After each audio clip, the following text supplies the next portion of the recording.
I agree.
They're lagging a little, right? It's To my benefit. I know, right?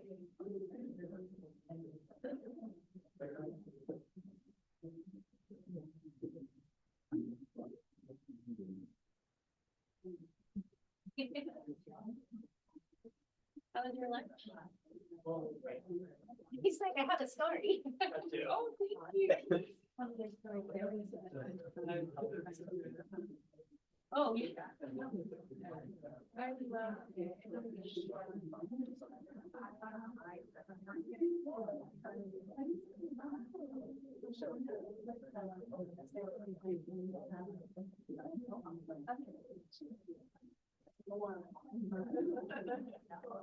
I didn't want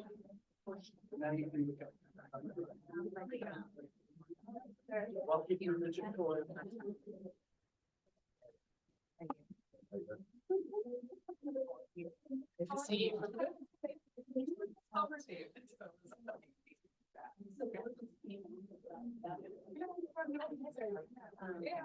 I always.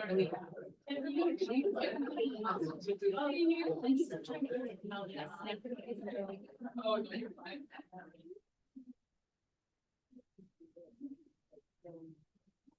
Yeah.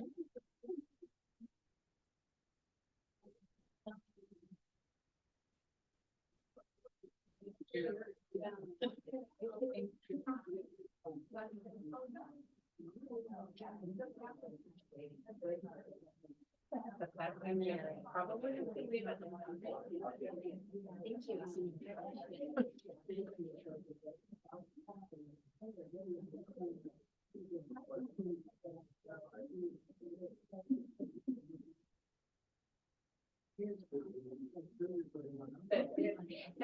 So much of the reflection.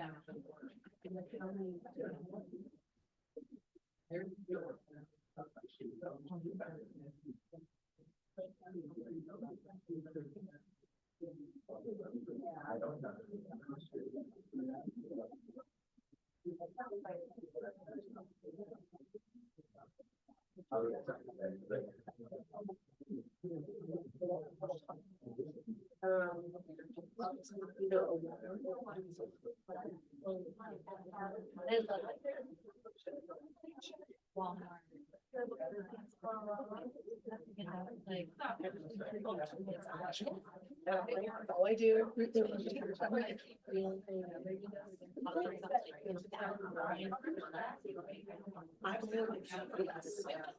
That's it. I'm a full part of like make you know, the whole thing. I love the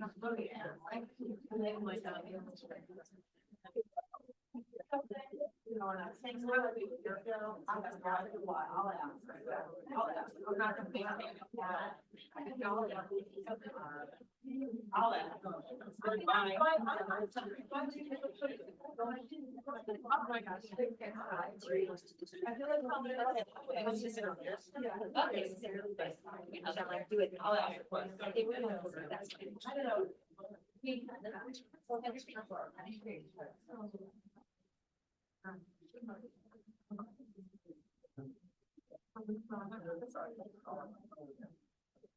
it was pretty happy.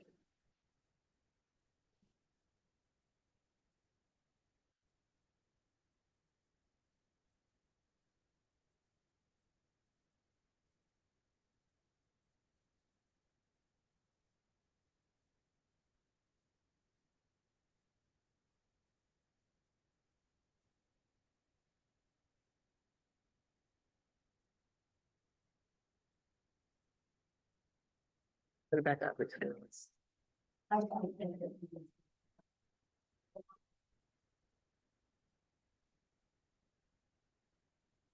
are you trying to take my joy? Why are you trying to take my joy?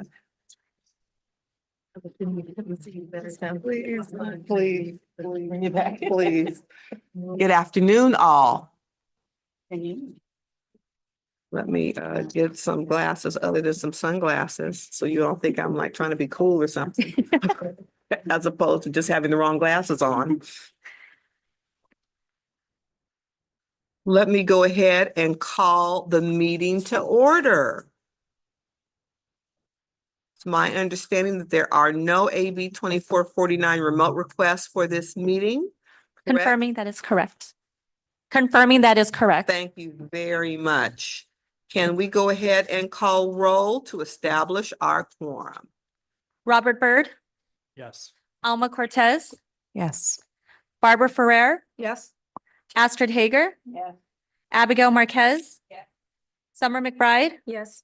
Carol Sagala, Lisa Whitecrow. Yeah. Deanne Tilton Durfee,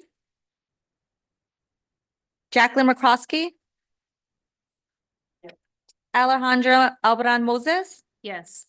Maricela Ramirez, Yes. and Holly Mitchell. Present. Quorum is present. Thank you very much. Hello, everybody, and welcome to our March 13th full meeting of the First 5 LA Board of Commissioners.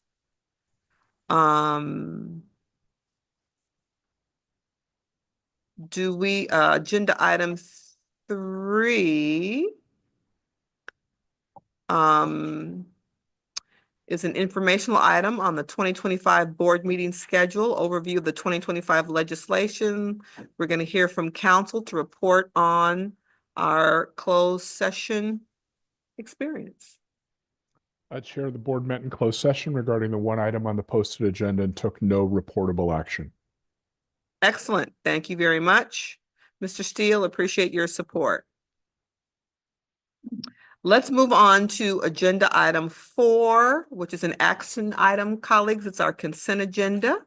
Is there anyone that would like to remove anything from the consent calendar?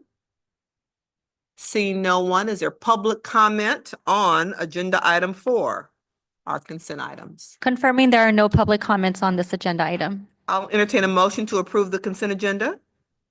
Second. Motion on the floor. Will you please go ahead and call the roll?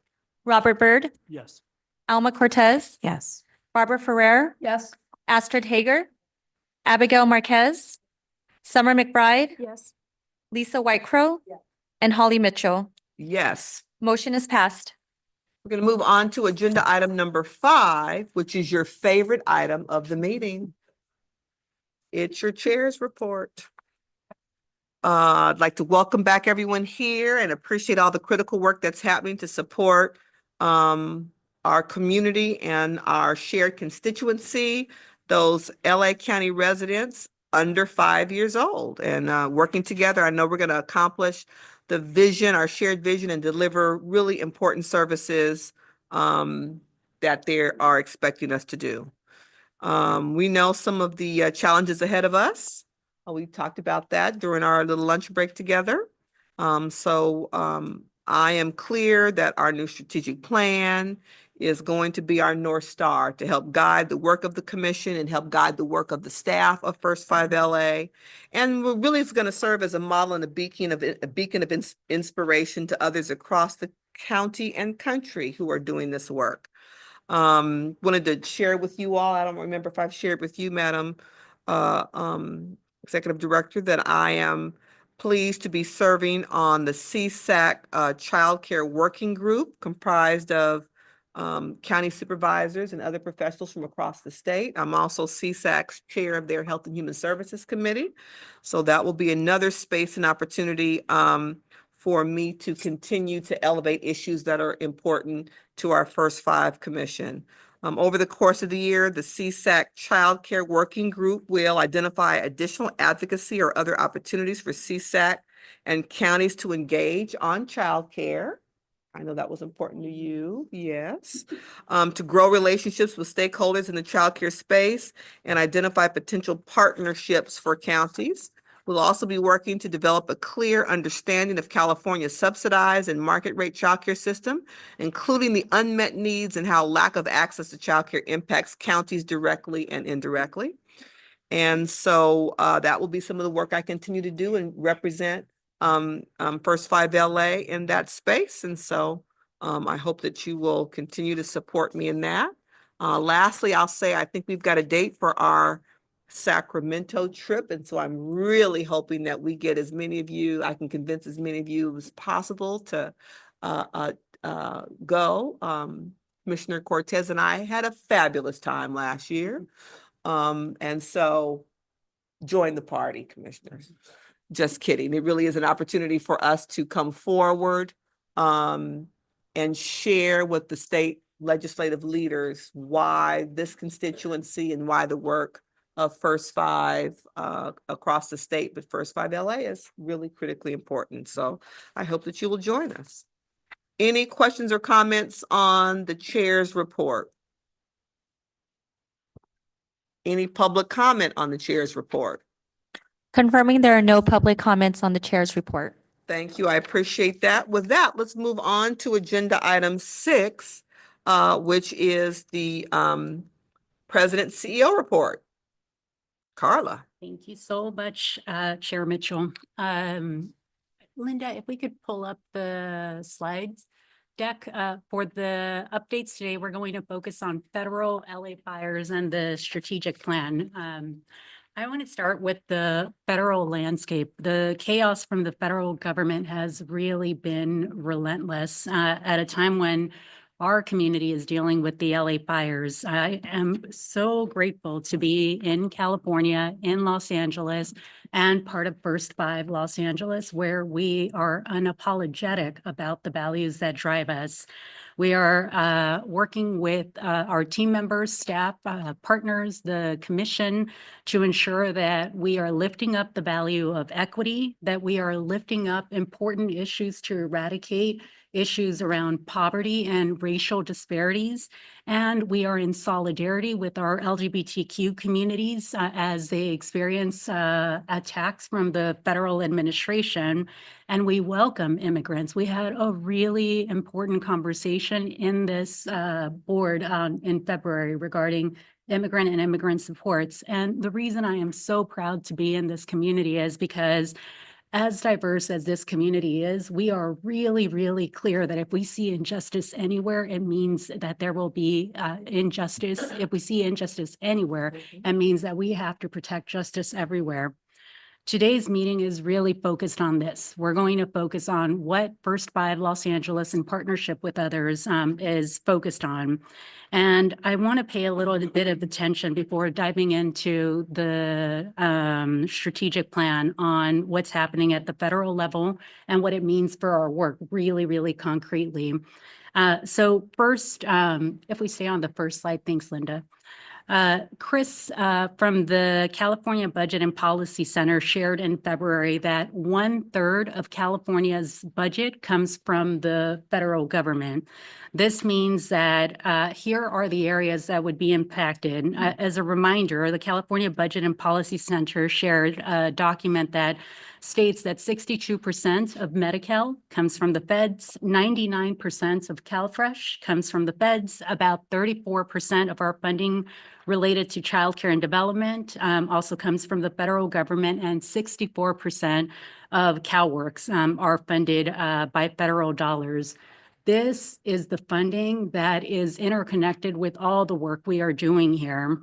So The impacts are pretty significant. And here's what we're paying attention to in order to adjust the work that we are doing. First, we're all hearing about the federal shutdown likely to happen by tomorrow, a lot of conversations. But what does it mean for us?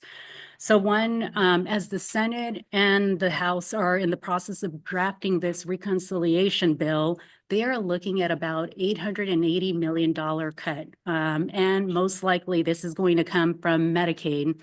Additionally, we have seen the layoffs of many federal employees. Efforts are underway to eliminate the Department of Education, which has devastating impacts again on early learning, given some of the funding there and other community supports. In addition, I want to be really clear about what diversity, equity, and inclusion means and some of the attacks from the federal government. This is work that all of us have been working on together. When we talk about equity, we talk about poverty, racial disparities, gender inequity.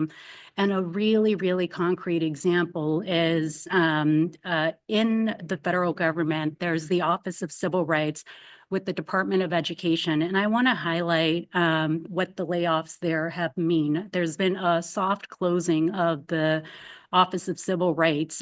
This is the office that pushed for all the nation to look at disparities as we expelled young children from preschool. We told 4-year-olds, you don't belong in this school. Expulsion rates went up. This is the office that spotlighted, we cannot do that. We're supposed to be giving these young children supports and opportunities. A 4-year-old is not, and it was based on bias. This is the office that really, really highlighted that issue. This is also the office that highlighted the issue of sports and young individuals around gender being exposed to different sports, around gender, LGBTQ issues, and they showed the disparities that exist. They were collecting data regarding that. This office has been gutted. So when we talk about DEI, it is focused on the sort of strategic plan that we are lifting up. And here we will continue to protect that. But these are real impacts on the communities that we have said we will focus on. And lastly, the issues around immigration. Everyone that we have spoken to, some of our team members have attended philanthropic conversations. There is fear, there is self-deportation, there is self-separation of families occurring, and making sure that we are clear about our supports of immigrant families will continue to be really important. I know that when we share information like this about the federal government, it is no surprise. I know all of you are tracking this information. I think it is still important for us to discuss this information because though the challenges are really, really significant, I think we have to emphasize what our actions and approach will be. For First 5 LA, we're navigating 4 key areas as we respond to the federal government. First is distribution of accurate information. In a time of uncertainty and misinformation, it is really easy to let rumors become the thing we react to as opposed to what's actually happening. And in making sure that we're clear on information that's accurate, we want to make sure that our grantees, the communities, the folks that are serving our families know what is real and what isn't real. So First 5 LA has been focused on getting accurate information out to partners and grantees. Secondly, I want to be really clear about our equity-driven response to federal government information that's coming out. Federal cuts will not impact all families the same. They will not. There will be certain families that get impacted more than others. And for First 5 LA, through our equity index, we will be mapping out where communities are experiencing the most structural inequities and making sure that our dollars are targeted to where there is more need and those structural inequities. We're also, third, working with partners to make sure that when possible, our dollars can be flexible to address some of the issues that partners are lifting up. And lastly, our chair mentioned the state level advocacy. With federal advocacy, it is unlikely that we're going to make shifts right now. Folks know that. So for us, we are focused on state and local advocacy to make sure that California's elected officials know what is happening with families and the reality of what's happening on the ground. So that's a little update on the federal government, and we'll continue to share some of that, and our policy team will share more information later today. Next, I want to give a quick update on fires, and if we could go to the next slide. I think many of you know a lot of the displacement that happened because of the fires. For First 5 LA, we worked with the Red Cross to get a better understanding of the impact for communities. And specifically, the Red Cross has an emergency team that comes out when there's national disasters. So they reached out to First 5 LA to better understand what was happening with the 0 to 5 population and to see if we could connect them with our grantees. Let me summarize. This is a graph on a survey conducted by the Red Cross in which we partnered with them. So none of this should be a surprise. I think many of you have heard it in several meetings. These are the highest needs of communities based on the interviews of the Red Cross. What I want to highlight is bar number 1, permanent housing and vulnerable populations. So what this survey revealed is that housing has been identified as the absolute highest priority across the board. And the red, the 54% in red, signifies that families do not believe this need is being met at all. And what's more staggering, this aligns to our strategic plan, is the next graph, vulnerable populations, defined as individuals of color, immigrants, and low-income families. Those individuals that are more vulnerable are least likely to actually receive some of the services that we've talked about, basic needs, food security, housing. So the reason this graph is important, Red Cross did not only collect the information, but based on this information, it's where they will be investing dollars and are looking for information about what community-based organizations can actually be most helpful in ensuring that these needs are met. So we're making sure to work with them, to connect them with some of our grantees. But if anyone on the board has community-based organizations that are doing some of this work, it will be really important to share that information with the Red Cross. So this is the continued need. Long-term recovery is going to be even more significant. But I do want to highlight where there has been incredible support for early care and education. And I want to start with our chair. In February, Supervisor Mitchell presented a motion to the Board of Supervisors that said it is unacceptable for us to ignore children and families under the age of 5. So let's make sure we're coordinating services and graciously included First 5 LA to be part of that coordination of work. So thank you, Supervisor Mitchell. And there's a lot more work being done, and there's a lot more work that's going to continue on this. But I think it's important that we keep this as a board agenda because long-term recovery is where we see partners might not be as engaged, and we want to make sure that that continues. And then the last update, strategic plan implementation. If we could go to the next slide, please. So the board last year today has asked, let's make sure we keep the strategic plan front and center in all presentations. This one pager summarizes our strategic plan. There's a longer document, happy to give folks that longer document. But as a reminder, this board selected 3 goals, and the framework we used for selecting the goal was Maslow's hierarchy, where we start with basic need, ensure that there's environments and supports for young children, including relationships and the environments in which they live. But we don't stay at basic needs, that we ensure we're doing the best we can to ensure that children are thriving and have the best opportunities. So that's the goals. The blue objectives gives you an overview of how we are measuring and holding ourselves accountable to actually moving the needle on behalf of young children. And It talks about reducing infant mortality, poverty, and housing insecurity. And we have data and trend lines that show where we are now and the hopes of the changes we want to make for population level results. And we'll share more about some performance measures.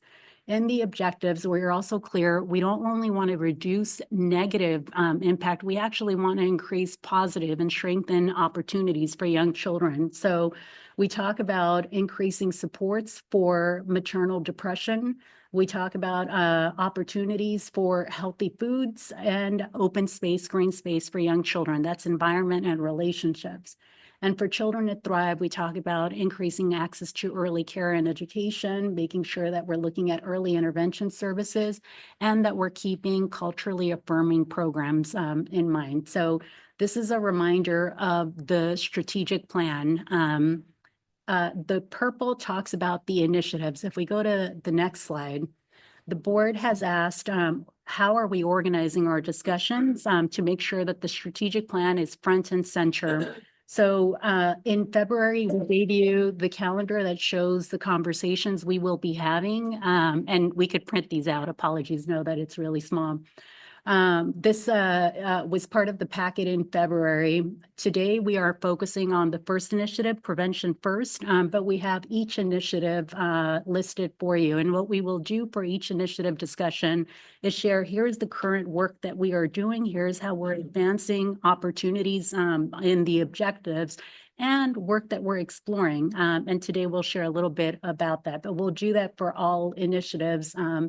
We've also included discussions for committee members and committees to really focus on some of these initiatives. So for example, in April, the Program and Planning Committee will be looking at our maternal and child well-being initiative because that is one of our largest investments. So happy to share more about this. If we go to the next slide, please. And this is a zoomed in version. In November, the board received this document. It's a vision to action document. This document summarizes the 4 initiatives and it gives concrete examples of how we're putting the strategic plan into place. This is summarizing for each initiative what objective we're holding ourselves accountable for and what objectives we're looking to move forward.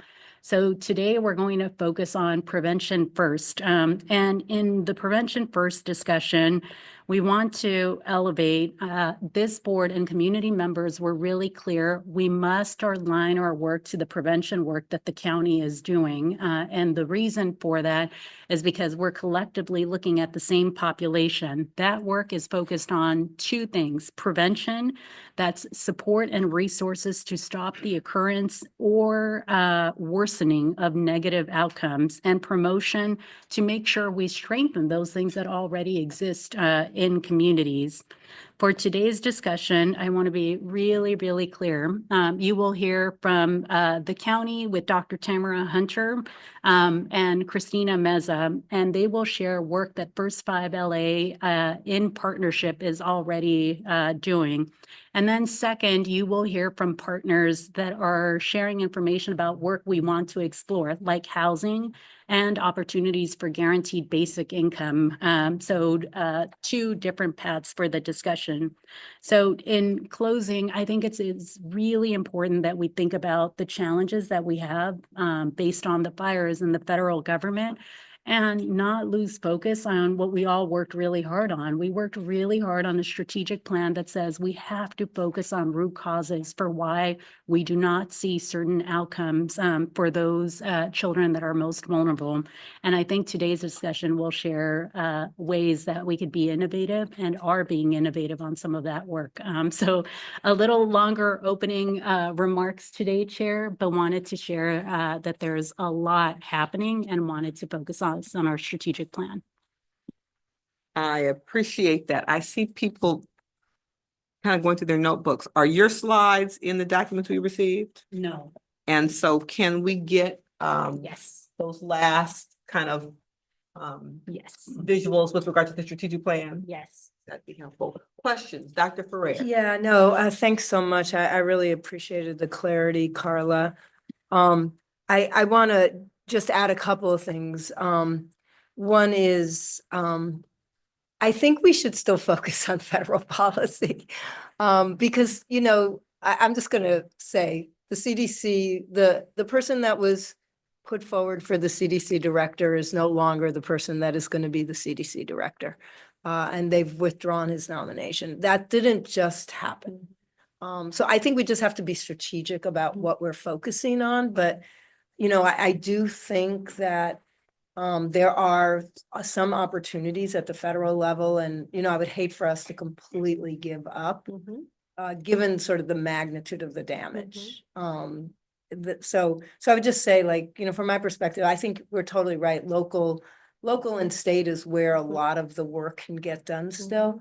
But I still think we can influence some of the federal policy, and we ought to, as first five, we ought to keep trying. Can I quick follow-up question?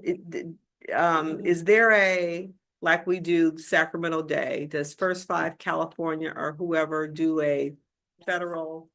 Okay. Yes. And so completely agree, Dr. Fitted, and figuring out what those options will be. There's some internal discussions about how do we have more boots on the ground in DC so that we get real-time information, and we'll share more on that. In addition, we've scheduled an additional board meeting before the federal budget is set to be discussed, to make sure that we have just a focus on that. And then lastly, if our policy team can give a quick update during your presentation regarding the DC visit.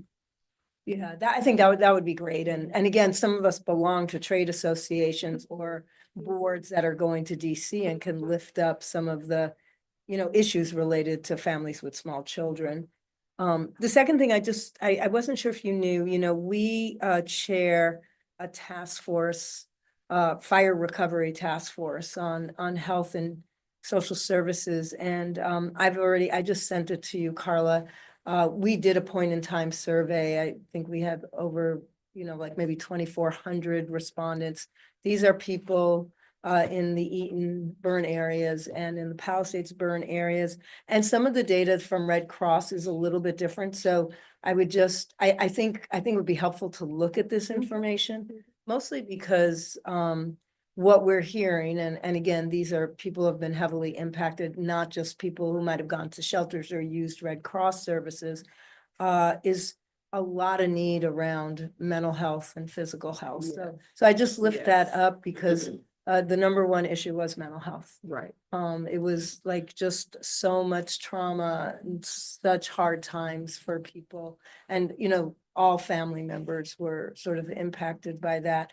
And also, a lot of concern around health and well-being, the impact of the fires over the long run, not just the short run.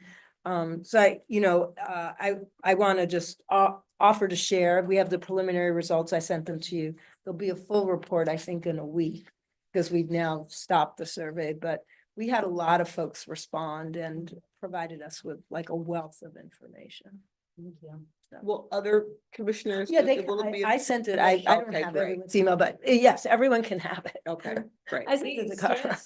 And there'll be an official report, with all of the survey results, and this is Available to the general public? yes, we'll be Perfect. posting. I mean, this is completely transparent. We want everyone to see, and, again, these are convenient samples, but, I think it's very helpful, and, the Department of Mental Health is part of that task force, and they actually are chairing a smaller working team to try to ramp up based on these results, ramp up what the county can offer and what our partners can offer. We have like Altadena, Altamed is there. There are a lot of other partners that can help with this. But I do think it's important for us to know, like, there were a lot of children in the area. We have those numbers that are, heavily impacted. There were daycares that burnt down, and daycares that have not reopened because of the fire damage. So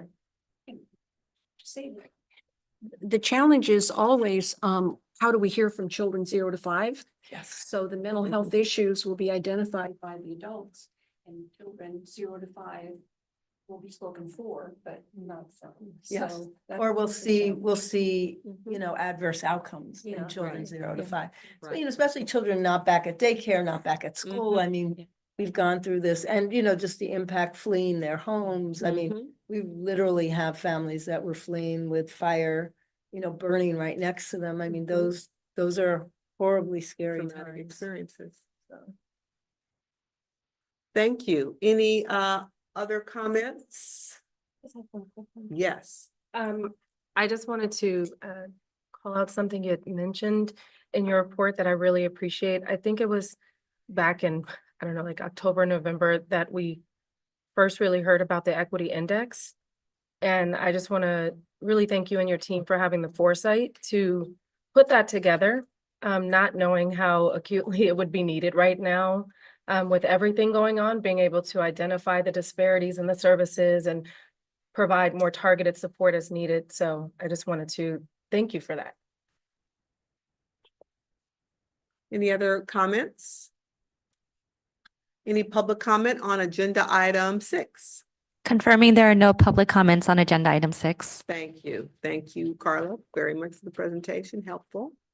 And we look forward to, on an ongoing basis in your president's report, getting kind of the update where we are in terms of operationalizing the strategic plan. That'll be very helpful to us as a commission. Moving on to agenda item 7, which is the overview of 2025 legislation.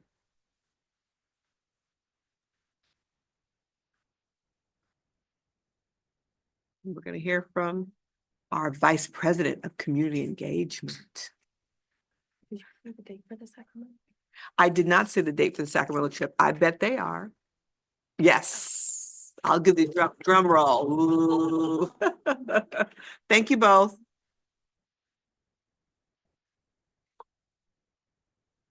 I'm Aurea Monte Rodriguez, Vice President of Community Engagement and Policy, and I'm real happy to be here to present alongside Ofelia Medina, our Senior Policy Strategist, who's been working diligently with our with First 5 LA's public policy, early care and education team, and also with our community partners that are so that we can closely track the 2025 state and federal budgets and legislation. Today's informational presentation will build on February's governor's state budget proposal and federal landscape presentation with our external partners, Chris Haney from the California Budget and Policy Center and Rosie Arroyo from the California Community Foundation. As our president, Carla Plaitas Howell already shared, the federal highlight of that presentation was that the federal context is very interconnected to what happens at the state and what happens here in LA County.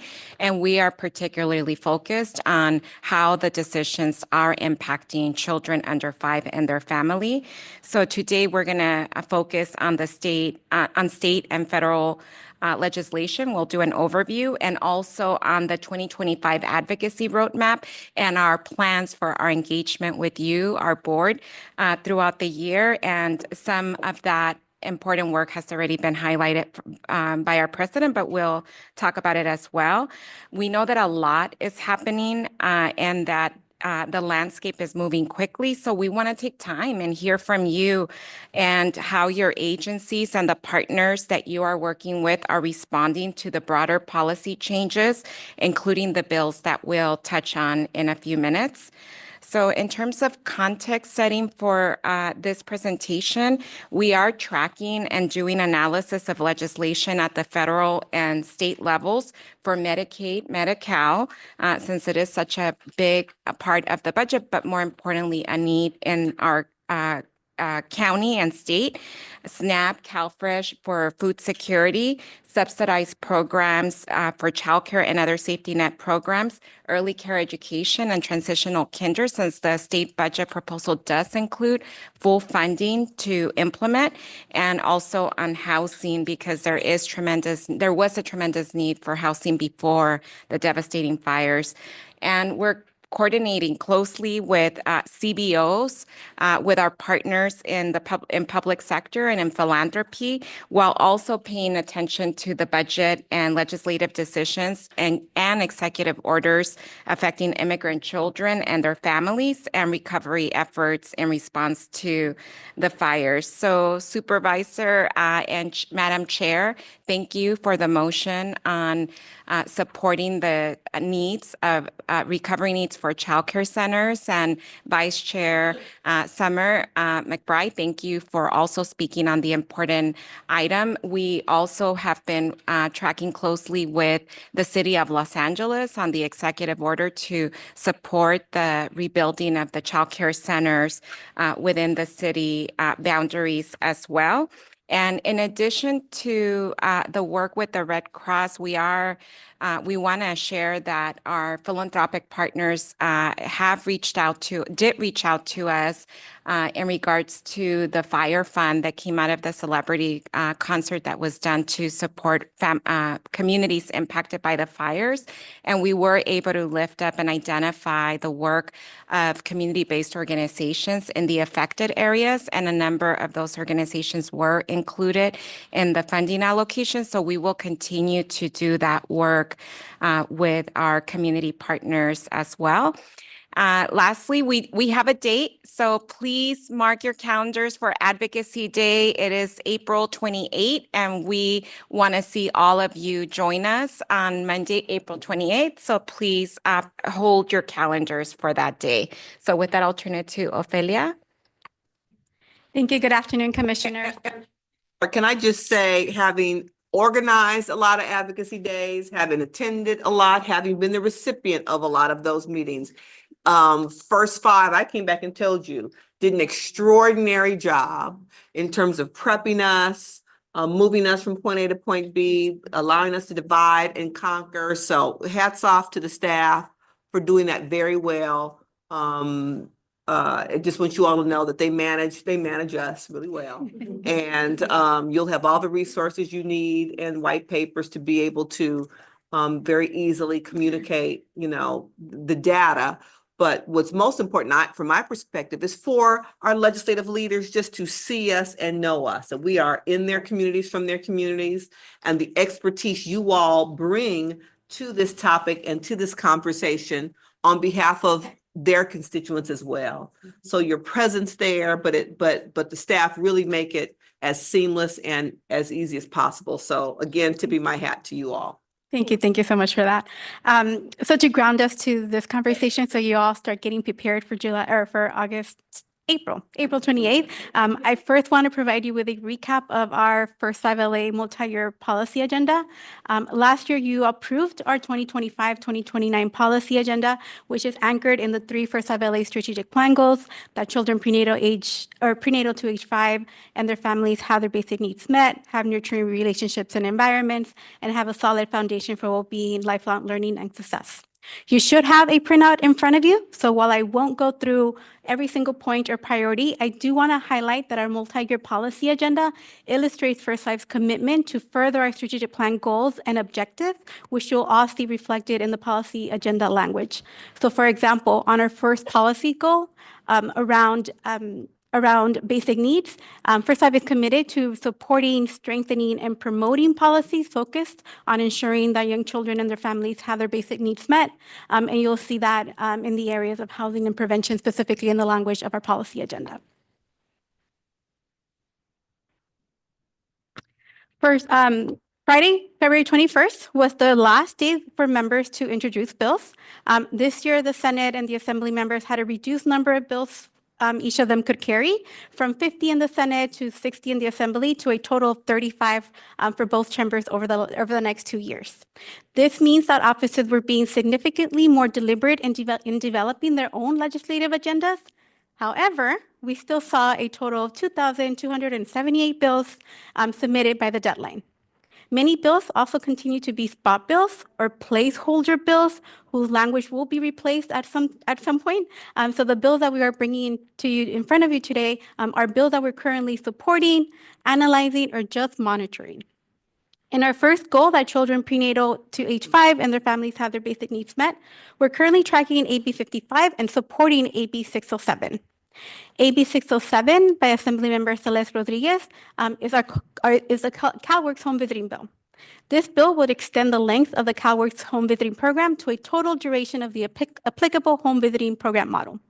It would allow participants to enroll up until the child reaches 36 months of age. First of LA supported an identical bill in 2024, SB 1396 by Senator Alvarado Hill, which unfortunately didn't make it all the way to the governor's desk. This is an important piece of legislation that can support additional children and families to access home visiting programs. And you'll hear more about this from Dr. Tamara Hunter and the partnership work around prevention. First 5 LA's full analysis and rationale for supporting the bill includes a description of the program statement and issue analysis each bill is aiming to address, our work and the work of our partners around the issue, along with the alignment to our 2024-2029 strategic plan. Ultimately, because of the potential of expanding the enrollment period for home visiting and allowing for model fidelity and the home visiting alignment to all of our strategic plan goals, First 5 is supporting this bill. Among other bills that we're currently analyzing is SB 626 by Senator Smallwood Cuevas, which will require a licensed healthcare practitioner who provides prenatal care for a patient to screen, diagnose, and treat the patient for a maternal health condition and provide case management services. And we're also monitoring AB 753 by Assemblymember Garcia, which would allow educators in early learning classrooms more time to finish pursuing their necessary credentialing to complete additional coursework to teach in those settings, and would also provide CSPP, or California State Preschool, and Head Start programs additional flexibility for serving infant and toddlers until appropriate licensing is obtained. This is an important piece of legislation as well as we think about our mixed delivery system and truly serving the whole child. I'll now turn it over to Aurea again. Thank you. We are tracking bills that are connected to the fires and immigration for children under 5. And as I shared earlier, the local motions and executive order to rebuild childcare centers in an expedited manner, we believe that it's important to stay in relationship with our partners through implementation. Our team is also focused on tracking the $2.5 billion in wildfire relief approved by the state. And so we want to make sure that we're working with our partners to advocate so that the dollars come to Los Angeles and support relief efforts in the county.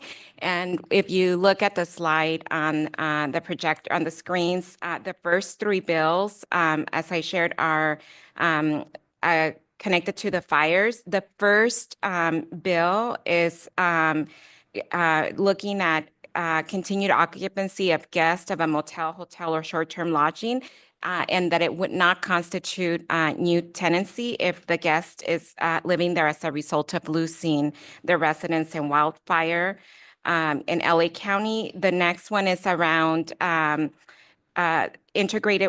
looking at to create a statewide integrated wildfire smoke and health data platform to understand and navigate the health impacts on California's population caused by the wildfire smoke and evaluating the effectiveness of investments. So we're tracking that one.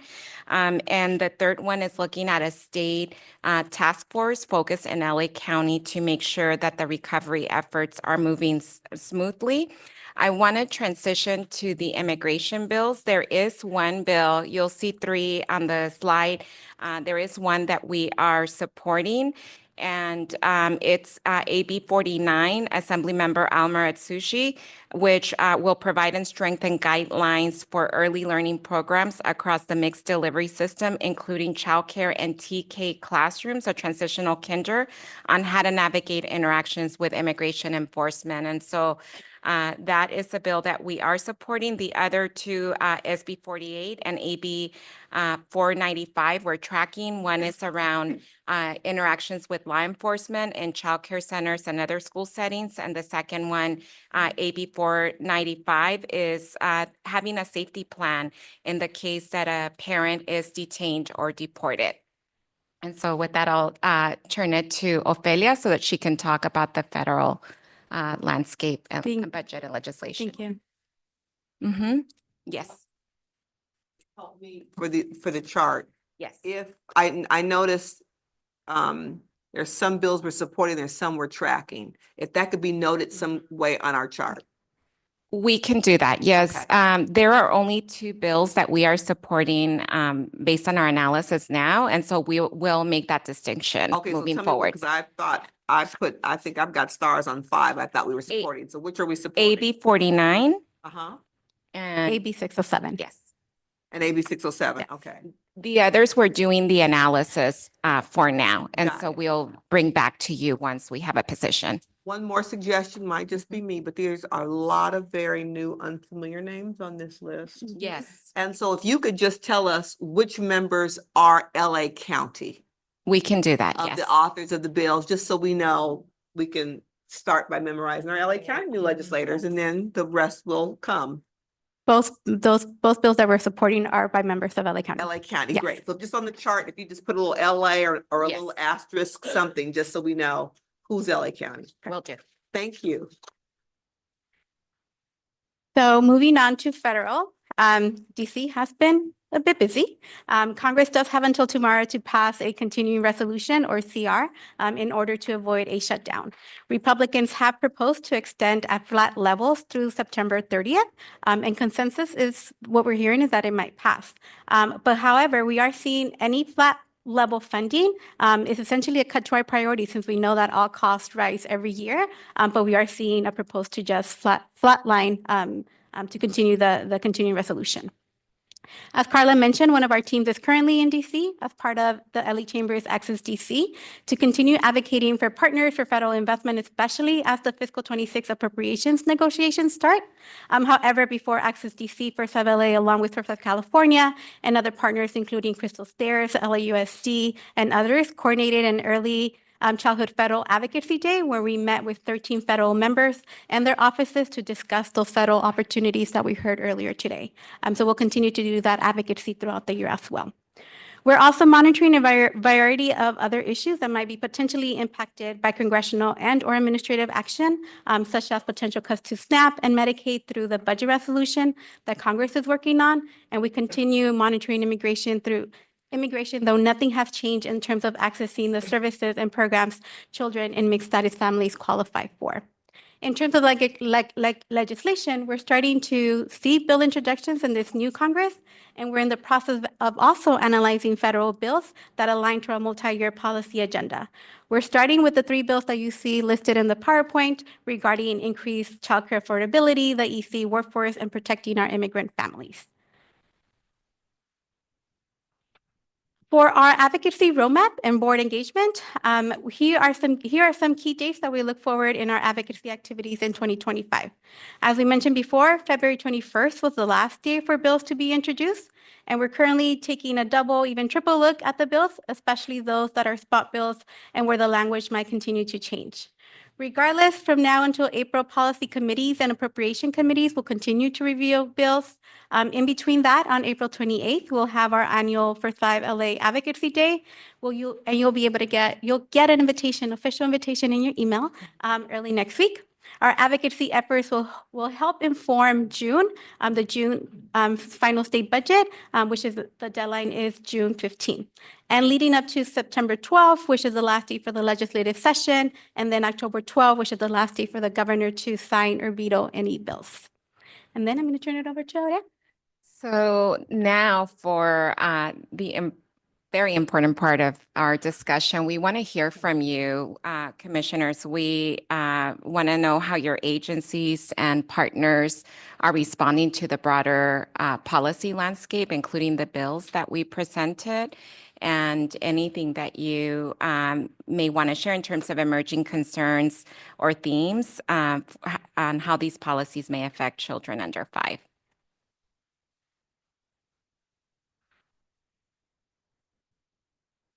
Comments, questions? I do have a question. If you can clarify, if we do get a CR extended through September of 2025, does that mean that we would all receive level funding as the 2024-25 budget. So it doesn't mean, Yes. No, it would just be the same level of funding. And that's what we're hearing, the deadline is tomorrow. So in order to avoid that shutdown, we're just hearing that things are going to stay the same for now. thank you. That's better than. It's been less. Any other commissioners want to share what your agencies are doing to respond to the broader policy landscape? Or if there are bills that you are tracking that are on your radar screen now that you'd like to bring to our attention?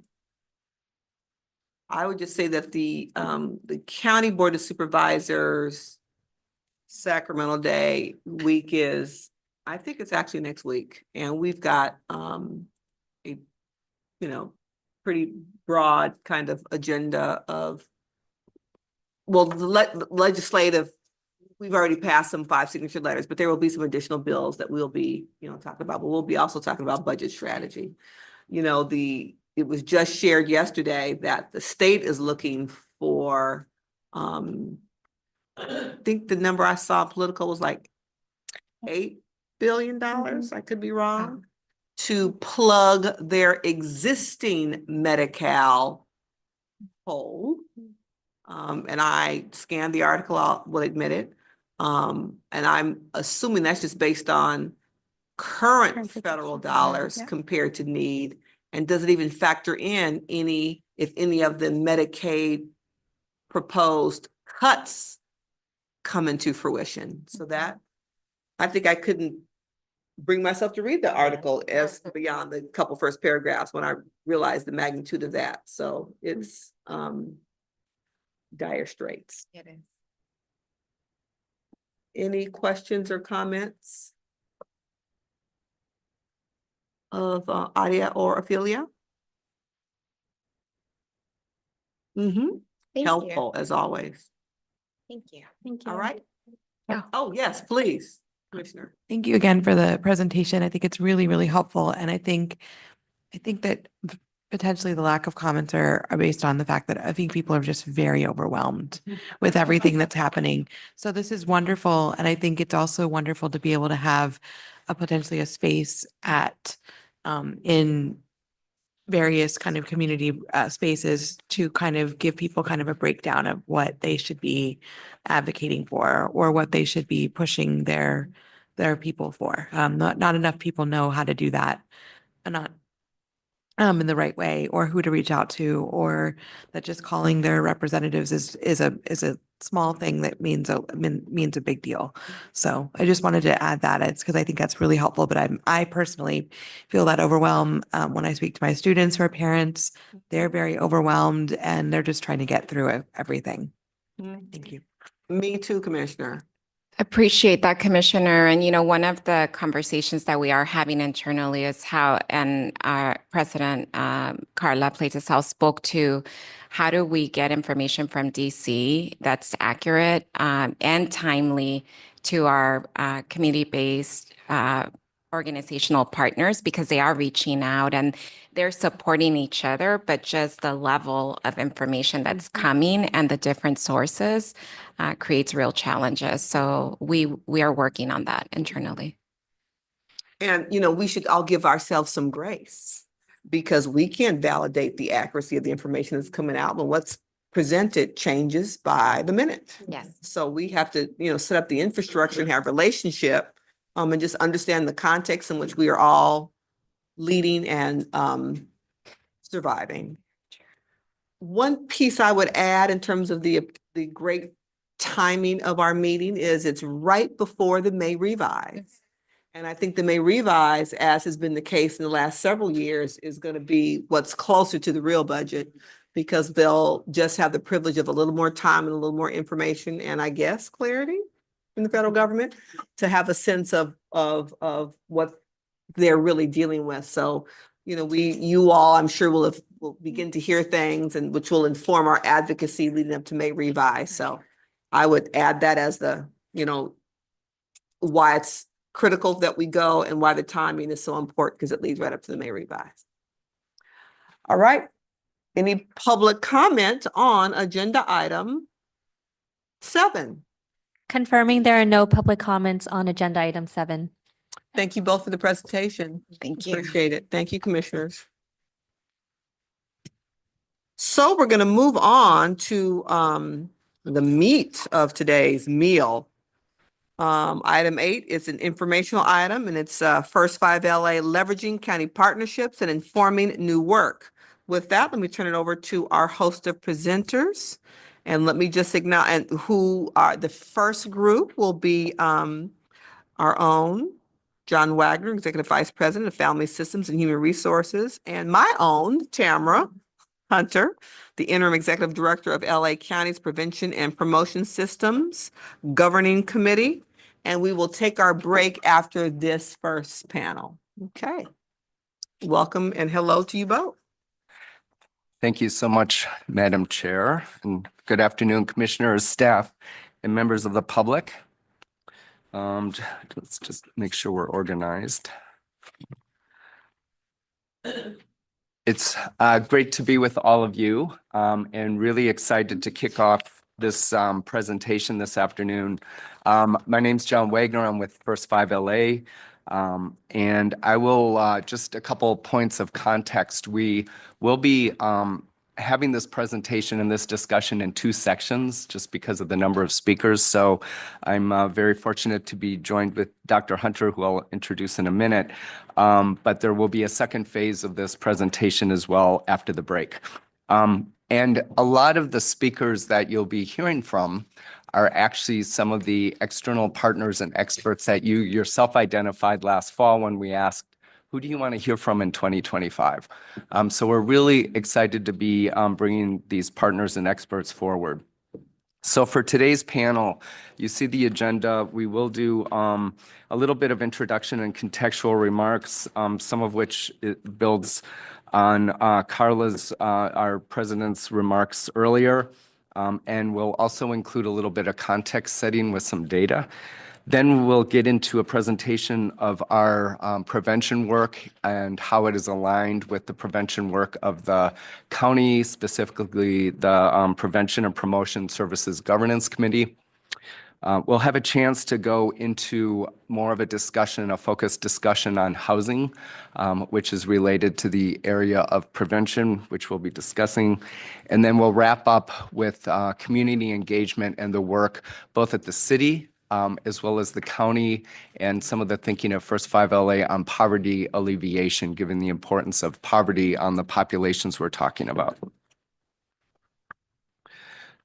So on this slide, I won't go over a lot of it because I think our president gave us a really good overview earlier in her report. But just again, this is our strategic plan on a page. And a lot of what we'll be focused on today is in the right-hand columns under tactics, which and just to be a little bit clear on what we're going to be talking about, when we, and we'll get into this in more detail, but when we talk about tactics, it's really what is the work that we want to do in order to impact the objectives or indicators that are related to each of those 4 initiatives. And to be clear, some of this work is underway. We have the good fortune of being able to pick up and continue some of the work at First 5 LA that's already begun and began last year. However, it's a great opportunity to also hear from external partners and experts to inform the development of tactics going forward. So that's the second part of the important part of this discussion, that it can inform future tactics. Today, as was discussed earlier, we'll be focused on the Prevention First initiative, which we'll define in a minute. This is the vision to action document that was brought to the board last year in the November board meeting. And specifically, this page in that document was an attempt to organize our 9 objectives that are included in our strategic plan. And as you see, those 9 objectives are categorized in these 4 initiatives. For Prevention First, we're really focused on the idea and concept that by centering community strengths and looking at what communities and families bring, we can address root causes in order to keep families together and keep them together thriving. And the two objectives that were highlighted in our strategic plan most closely related to this were that we wanted to, and this again was informed by a lot of community input, we wanted to reduce the number of households in Los Angeles County with young children prenatal to 5 who were living in poverty. And the second objective, which you see on this, is reducing the annual number of households with young children prenatal to 5 who are experiencing housing insecurity.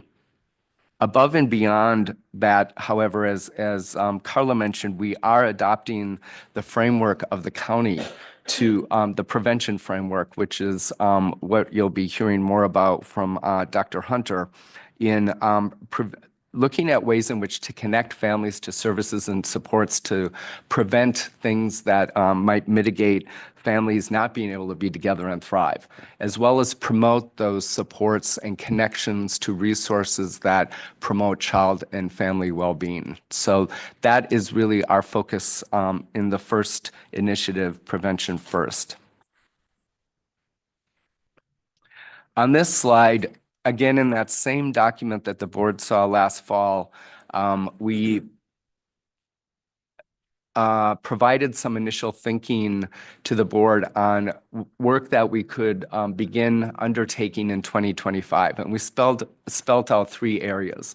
First is working closely with the Prevention and Promotion Services Governance Committee, which we will be digging into. The second was that there is a lot of work going on in the area of housing insecurity and homelessness.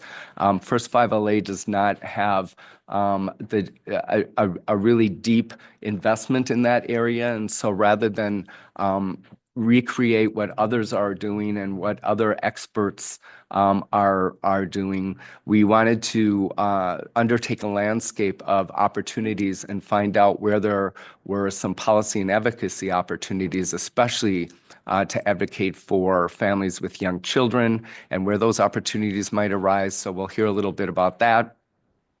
And then the final area that we envisioned undertaking in this vision action document was that we have a lot of partnerships with communities, and we have trusted networks, and we're hearing from families and communities as to families' experience in navigating those systems and challenges and barriers to accessing those systems, and how do we make sure that we're providing as much support as we can to those families, as well as the systems to enhance how they deliver services and connect families to those resources.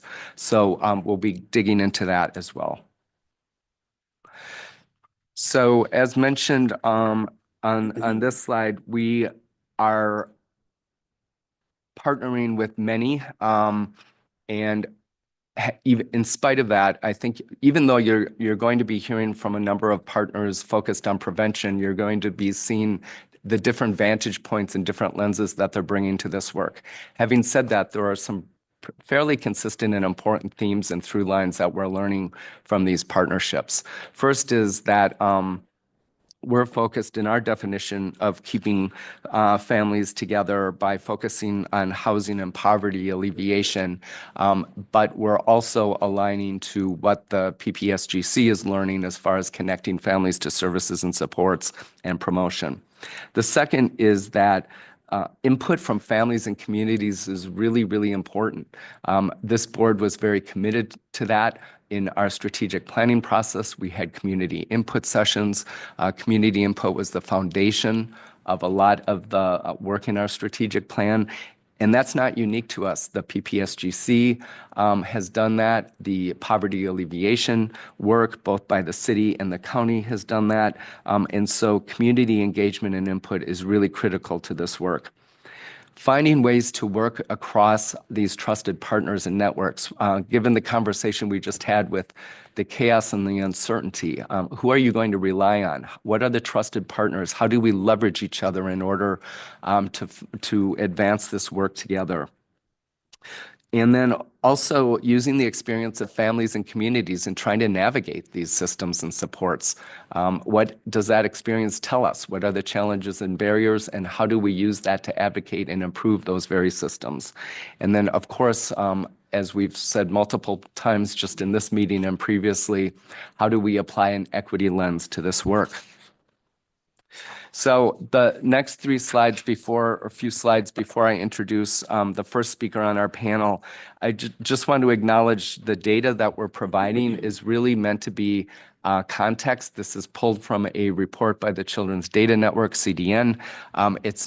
Was not constructed for this presentation uniquely, and so we're not doing a deep dive or prepared to do a deep dive, but we did want to at least set the table with some of these data points so that as the board is listening to our presenters, we have a better idea of who we're talking about.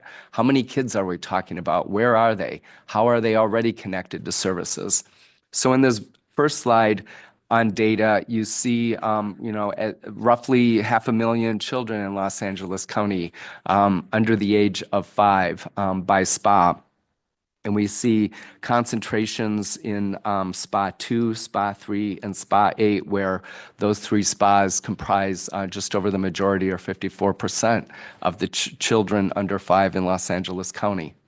And then this next slide shows that if you apply a poverty lens, we see across the county 77% of those children are in families or attached to families who are low income. And we see the distribution of those similar SPA 2 and 3, some of the highest areas, not only of children, but of low income children. And we see SPA 6 with the highest concentration of low income children in the county. This next slide is looking at the racial breakdown of the rates of low-income children across the county by both race and ethnicity. And again, this is not new information, important information for the context of our conversation. And you see that the highest percentages of children under 5 who are low income are Black, Hispanic, and Native American. And this final slide on data is really just an opportunity to be thinking about, given the percentage of low-income children under 5 in the county, how well attached are they to some of these mainstream social safety net programs that families often rely on? This is not in any way meant to indicate that everyone eligible is getting access to those services, which is part of the problem. But the snapshot provided by CDN shows that there is, I think the important thing is the relative connection where there is a concentration on Medi-Cal. And as you look at some of the food safety net programs like WIC, CalFresh, and CalWORKs income program, the connection to some of those programs is there but goes down. And DDSs would be the state system that includes the regional centers that we work closely with in our disability, in our developmental delay assessments and screens and things like that. So with that, it's my privilege to really introduce our first speaker, Dr. Tamara Hunter, who we have a long history of working together, and most recently as Dr. Hunter has been the interim executive director of the Los Angeles County Prevention and Promotion Services Governance Committee. And I'll introduce the other panelists as they come up and have their presentation. But with that, I will turn it over to Dr. Hunter. Thank you so much, John. It's really an honor to have an opportunity to be here with you all and to have some time on your agenda to speak about some of the important work that is underway in our partnership with First 5 LA. So I'll begin by providing a high-level overview of the Prevention and Promotion Systems Governing Committee, or PPSGC. In July of 2023, Supervisor Mitchell introduced a board motion that was unanimously passed by our County Board of Supervisors that created the the PPSGC. And this body was created at a high level to improve the collaboration, coordination, and strategic investments into the resources, the infrastructure, and the opportunity that prevent negative outcomes, our residents from experiencing negative outcomes. And in passing this motion, Supervisor Mitchell and her colleagues affirmed that in addition to the work underway to prevent residents from experiencing negative outcomes, this county has a responsibility to be facilitators of thriving and of well-being. And that's why this work calls out both prevention and promotion. So the board anchored the PPSGC's inaugural work in 3 domains of focus. And these domains are behavioral health, homelessness and housing, and child welfare and family well-being. The PPSGC is comprised of some, but not all, but some of the leaders of the most important health and human services organizations in this county. This includes our department, the directors of our Department of Children and Family Services, our Department of Mental Health, of Public Social Services, our Homeless Initiative, our Anti-Racism, Diversity, and Inclusion Initiative, our County CEO, our County Chief Information Officer, and of course, your own Executive Director, Carla Pletis-Howell, and DPH Director, Dr. Barbara Ferrer. So we really have some key stakeholders and heavy hitters, if you will, who serve on this body. So during this presentation, I will not take a deep dive into the PPSGC. Instead, I'll focus at a relatively high level on some of the work that's being carried out in our child and family well-being domain that has brought us into closer partnership with First Five.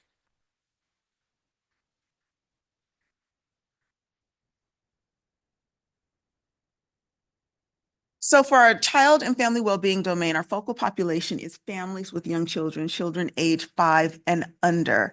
And our goal, our overarching goal, is to promote well-being and thriving for this population. Members of the PPSGC were especially passionate about this area of focus in this particular population. And as a result, we have identified an array of population level outcomes that we've targeted to be shifted. This slide does not include the specific indicators, but what I'll share with you broadly is that our areas of focus for this domain involve promoting economic well-being for families with young children, promoting maternal and child health and well-being, preventing intimate partner violence, mandated reporting reform, preventing child abuse and neglect, and with all things, addressing the racial disproportionality and disparities that exist in each of these areas. We conducted broad stakeholder engagement to narrow our focus in each of these domains. And this stakeholder engagement included town halls, listening sessions, surveys across the county. And we also conducted a meta-analysis of findings from other stakeholder engagement efforts that have been conducted in this county within the last 3 to 5 years that fall within the PPSGC's domains of focus. So we included all of that in our stakeholder engagement and used that to narrow our focus to the populations that we selected. And the one thing that I want to lift up is that the one theme that was the most prevalent and a consistent through line across all of our stakeholder engagement was the significant need for poverty alleviation in this county, for residents to have support with concrete and basic needs, and a strong desire for economic mobility. And I know that you all are going to hear from Christina Meza shortly and the wonderful work that she's leading as part of the Poverty Alleviation Initiative. So with that, I'd like to share a little bit about our work relative to concrete and basic needs. I know that food security is not necessarily called out in your prevention component of the strategic plan, but it is included in another area. So I just want to note that.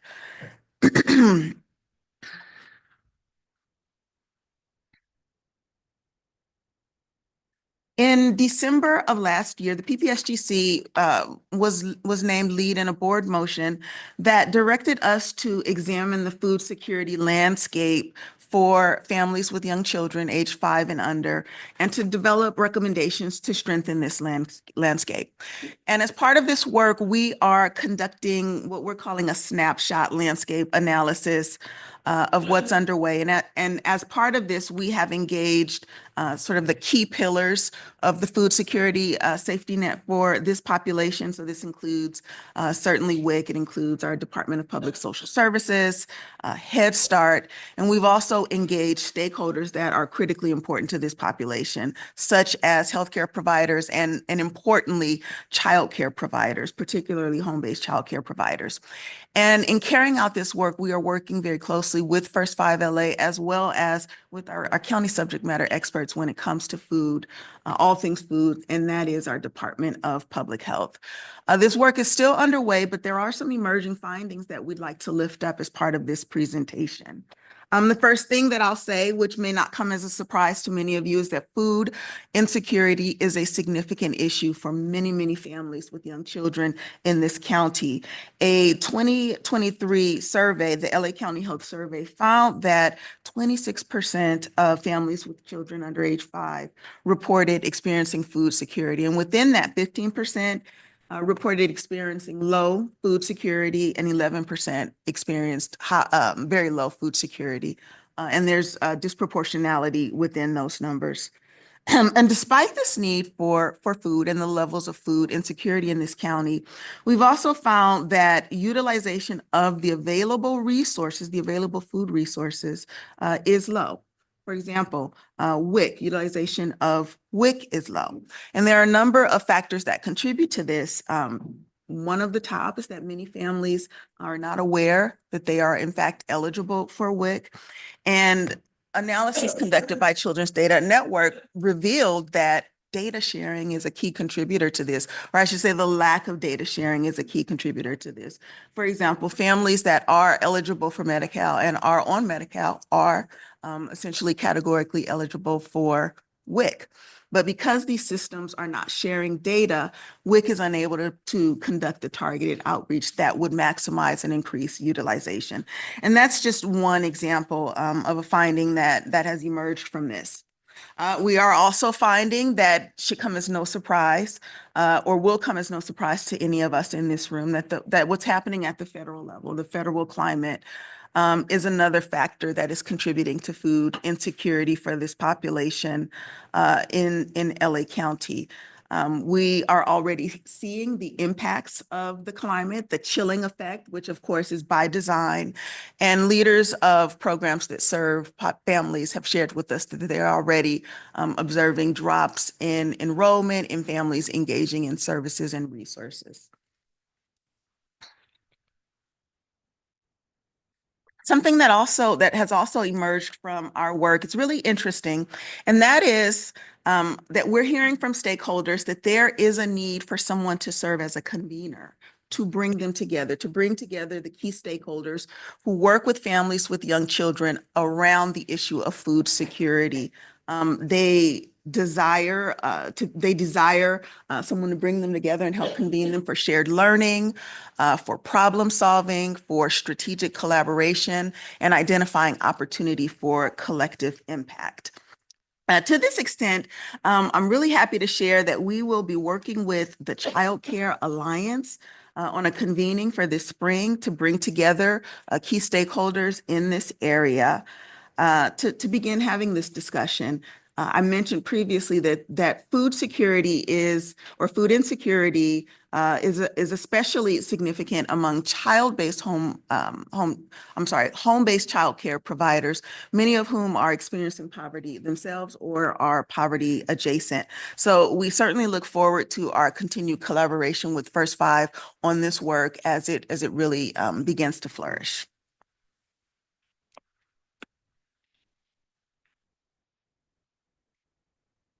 The next effort that I want to lift up is our partnership, our nascent partnership around home visiting, and we're really excited about this as well. So for this initiative, we are working in collaboration with First 5 LA, our Department of Public Social Services, or DPSS, and our Department of Public Health to explore strategies to maximize utilization of CalWORK's home visiting programs. And AB 607 can be a component of this, and it was great to hear that it's a part of your legislative agenda already. So as you may know, CalWORKS funds 3 evidence-based home visiting programs: Nurse Family Partnership, Parents as Teachers, and Healthy Families America. And utilization of CalWORKS home visiting has been historically low, even when we see higher rates of utilization of these models with other funding streams. And I'm no expert, I'm learning that there are a variety of reasons that contribute to this low utilization. Eligibility for these models is a barrier. It's very complex. My understanding is that this is very complex. And then funders, so CalWORKS, for example, adds an additional degree of complexity that impacts utilization of these services. So as I stated, our work is nascent, but we believe that there are strategies that can be developed and employed to increase utilization. In the coming weeks and months, our work will involve taking a deep dive into the data to identify and understand the themes in utilization or in underutilizations, the patterns, and certainly to unpack any disparities that exist and that can be revealed through the data. Our work will involve developing new or revisiting previous strategies that have been effective or shown to be effective in improving outreach and engagement and ultimately utilization of this resource. We look forward to an opportunity to explore how we might implement more strategic funding strategies. John is aware of a few counties that have done some really innovative things when it comes to funding. So part of this work will involve exploring what's feasible for LA County. And then, of course, we certainly look forward to, or we plan to include in this work legislative and policy advocacy. That is a critically important component to this work. So that concludes my presentation, except to say that, again, the PPSGC is really thrilled about its partnership with First 5 LA, certainly by having your executive director serve as one of our members, but also the close partnership on the ground as our work unfolds. And with that, I'll return the floor to you, Madam Chair. Thank you very much, both of you. Thank you, Dr. Hunter. Before I open it up for questions before our break, I just have to say, if I were a betting woman, and you know that I am, I would have lost the bet on most children under 5 are enrolled in at least one program. I would have swapped out the CalWORKS bar with the WIC bar. I can't imagine that there are so few children under 5 in LA County enrolled in CalWORKS. Particularly when you look at the Medi-Cal and the WIC, typically, in my experience, CalWORKS is your linchpin to then make sure you Medi-Cal, WIC. So I'm struck. Luana and I were like, we both thought it was a typo. They left a digit out of there. So, and what further strikes me as that number being problematic, when we're looking at, it's through CalWORKS that the home visiting pilot is happening with, frankly, a relatively small number of children. So can you just help me understand how we got here? Do you want to take That's a stab probably at an the unfair CalWORKS? question. Help me process what I'm reading. You're asking exactly the question, which was, we have not pulled this data to do more of a deep dive in it. It's something we can certainly look into. I do know, given what Dr. Hunter shared with, the categorical eligibility and automatic eligibility for WIC, my experience at the state was you did see relatively the highest penetration or connection to kids on the health side, just because there was a need and benefit for the health. WIC tended to be a food safety net program that was much more trusted than CalFresh, especially when finger imaging was employed in the state. And so you saw WIC and then WIC and then CalFresh significantly lower. Why CalWORKS is where it's at, I can't answer, but we're happy to look into that. And unless you know, I mean, like this is a number I would have assumed if it was like for child only cases. Like if it was a it's very, mixed status. CalWORks it's a lot of eligibility barriers Mhm. for CalWORks. Mhm. It's not a straightforward program. Dr. Ferrer, I spent 10 years in the legislature trying to eliminate Yeah. barriers. OMG. Yeah. Yes, no, I mean, Oh, I'm clear it was by design. That's why I ran for office. Let me be clear about how I lost my mind and ran for office. It was issues like this. I mean, I'm still struck by that number. yeah, I mean, we see it also, you know, when we're trying to serve women who are experiencing domestic violence. Like, Yes. again, you Yes. know, a lower than you would anticipate sort of take up on CalWORks support, but CalWORks is really in some ways the only game in town for some of the supports that women or people and their right. families might need. But I think, I mean, I think it would be worth talking to DPSS and having them help us understand, you know, what of those barriers can be easily modified and which ones may not be able to be so easily modified. I mean, we eliminated maximum family grant. We eliminated quarterly status report. I mean, that's just off the top of my head because, you know, I have post-traumatic experiences from my 10 years in the legislature trying to address this very issue. So I'm still just struck by that. That is horrific. Well, not to say, I mean, the WIC number's pretty horrible also, actually, because these families are all eligible. for WIC. Right. So, Right. and, you know, we have that small project where we're in 10 communities, door knocking. The number one issue is food insecurity. Right. Across all 10 communities. Right. You know, we're walking into houses and people are asking for immediate help around food. Which is what WIC, CalFresh, and Frankie Right. CalWORks could all support. Yeah. All I think right. CalWORks isn't always seen as a. I know, and that's unfortunate. I know. Can I offer, when we did our community input sessions for the strategic plan, when we connected with community members were asking for the very things Dr. Ferrer is lifting up, food security, more access to CalWORks. That was from community. When we connected with systems leaders, including DPSS, they were clear, we have those services, but there's a disconnect in getting information out to communities. So one of the things we will be exploring in this pilot project is one, getting information out, and two, the public policy aspect of what are the barriers for home visiting.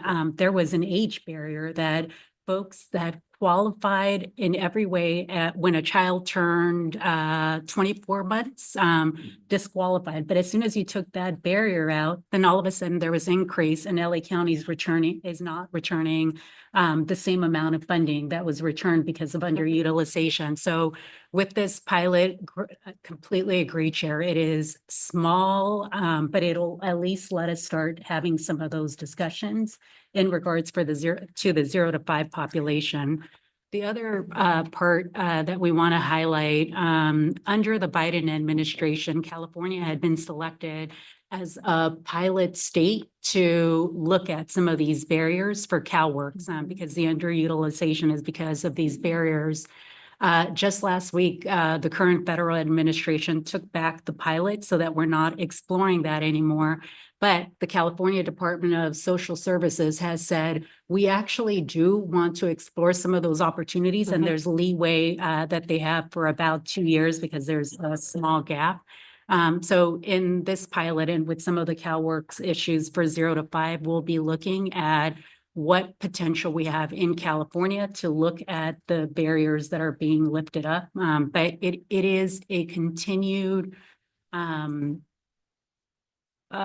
policy tracking regarding the barriers and understanding that what community lifted up are the things that we need to be lifting up in public policy.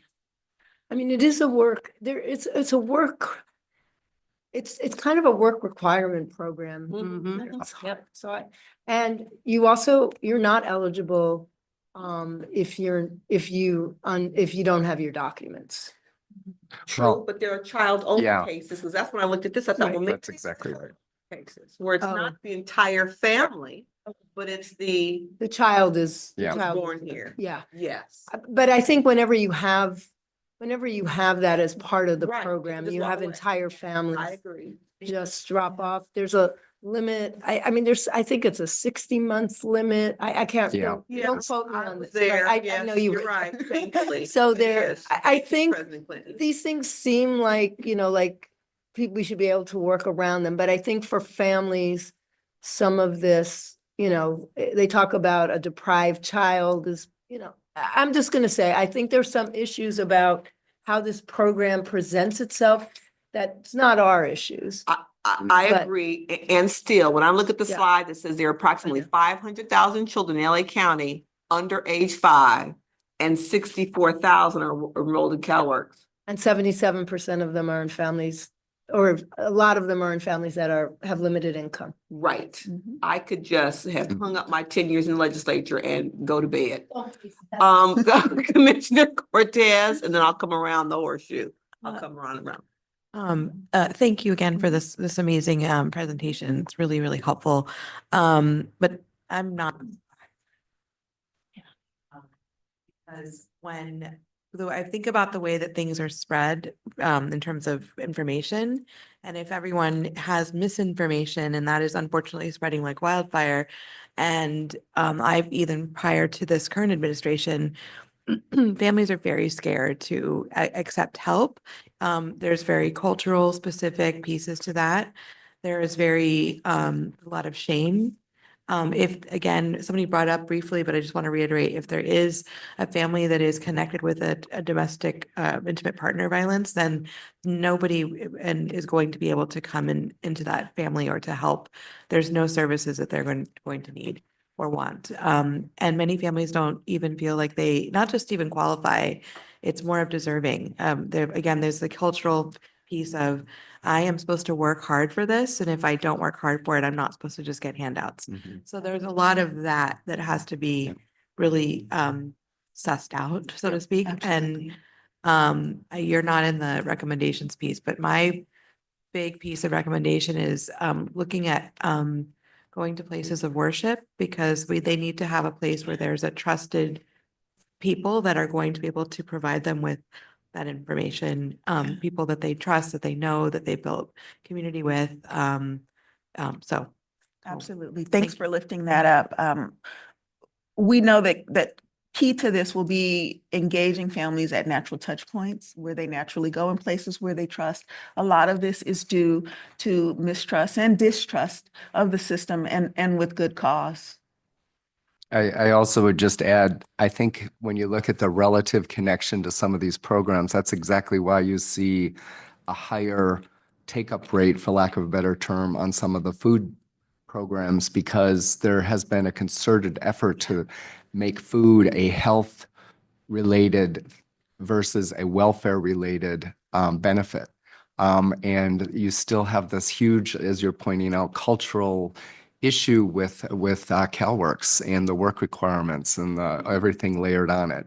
The good news is in some of the initial conversations that PPSGC, First Five LA, and DPSS have had, is there's a lot of interest in DPSS and in digging in, and also looking at the opportunities, as Dr. Hunter mentioned, to pull more CalWorks home visiting dollars, even for child-only cases. So if there's the fear of documentation and things like that, it doesn't mean we can't get some resources into the family, including potentially home visiting HVP dollars.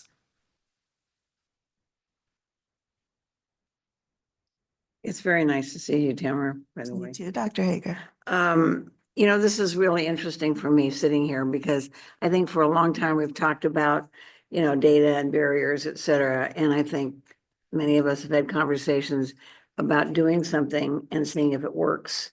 And to me, when you have a family that's hungry, for me in my clinic, it's to get them food at that moment. And I think one of the things that would be absolutely terrific in a partnership, and we've talked about this, and I need to get together and talk about it again, the idea of doing a demonstration model between what we do at First Five and what's happening, across the county in a community that we know that needs navigators. I hear barriers, I hear data, all that. I've never seen data feed a child. So to me, it's the idea of building a system where those in that community know they can go get help past the barriers to the resources that they need. And that includes health that they trust. That's excellent, because you and I've talked about equity, and I think equity is really excellence. And where they have access to food immediately when they need it. Absolutely. And I think it's a really, really amazing opportunity to make families non-isolated so kids are safe. We've had all these debates about reporting and not reporting. I hate that word, by the way. I would say it would be access to services that would then immediately do the prevention portion. I'd love to experiment that. I think it needs to be delivered in communities by individuals in the community, Yes. not by people that they've traditionally not trusted. And one of the things that I was reminded of as we were sitting here talking here is years ago, building the support system for my patients that are classically minority, poor, limited access to resources, was to raise money for what I call the essential non-essentials. The government tends to provide what they consider to be essential. But the non-essentials, which unfortunately tends to be food oftentimes, and clothing and transportation to get to where you need to go, or mental health, which is so underfunded, that we would raise money to make sure they had that. And all of a sudden you began to see a drop in what you and I have talked about in the risk factors in that family. Because you were addressing poverty and addressing access. Absolutely. So I think that, we talked a lot about implementing a resource center within the local elementary schools. I'd like to see us reorganize DCFS around DCFS workers in local elementary schools with navigators and nurse practitioners that would then look at each kid and find where they needed to go to get help. And at the same time, build a system whereby the kids that are truly at risk are identified and families are helped with an eye towards keeping the children there. And that goes back to the other thing we did in my clinic, which was the ongoing medical clinic run by experts to keep the children in their family. So then you're constantly looking at their well-being, but you're also constantly looking at the essential non-essentials. Absolutely. And that might be a prom dress, Tamara. I mean, we don't know. It might be something complete. It might be park. We talked about taking where there's a vacant lot, building a park in the local community where you have people eyes on kids and you do parenting classes, you do all these things. Let's just try it in a community. I mean, you and I are owed a visit down there, and I think I just wrote it down. I'm going to call him this afternoon. Okay, Let's go and see if we can't do a model program. I'm ready. I want to landscape that vacant lot. That's my goal. You may be taking tap dancing, but I'm going to plant trees. Hey, guys.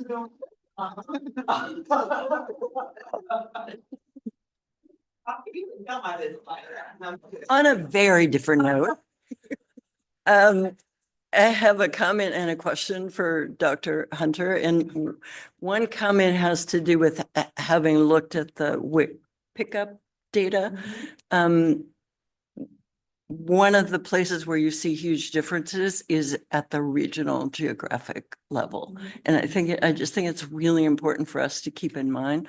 There's not only the demographics of the population, there's also different service providers in different parts of the county with different community connections. I mean, we're so big, it's so complicated. It's kind of like multiple systems of things that we think operate exactly the same, but the more closely you look at it, you realize it's probably not exactly the same. So I hope that's one of the lenses we can continue to use about this.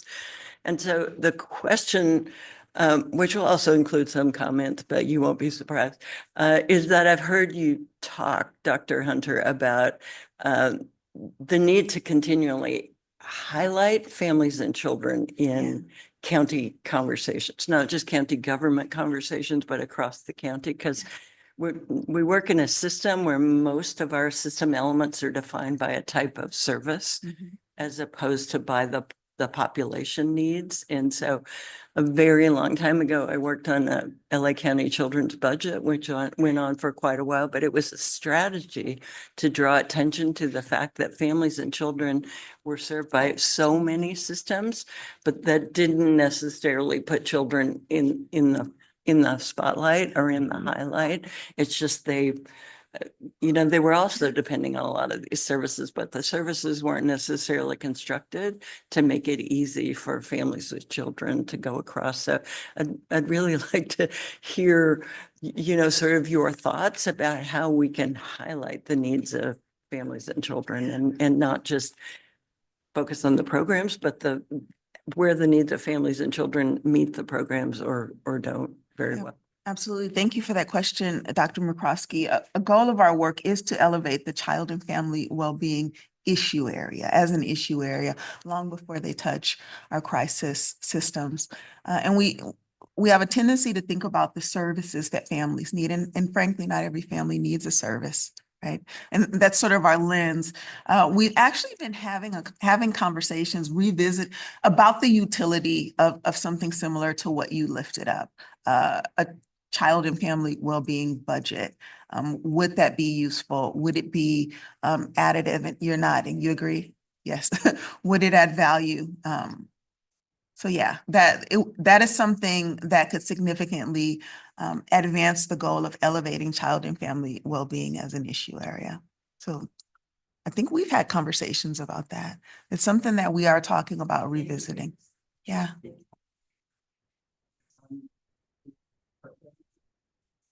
Yep.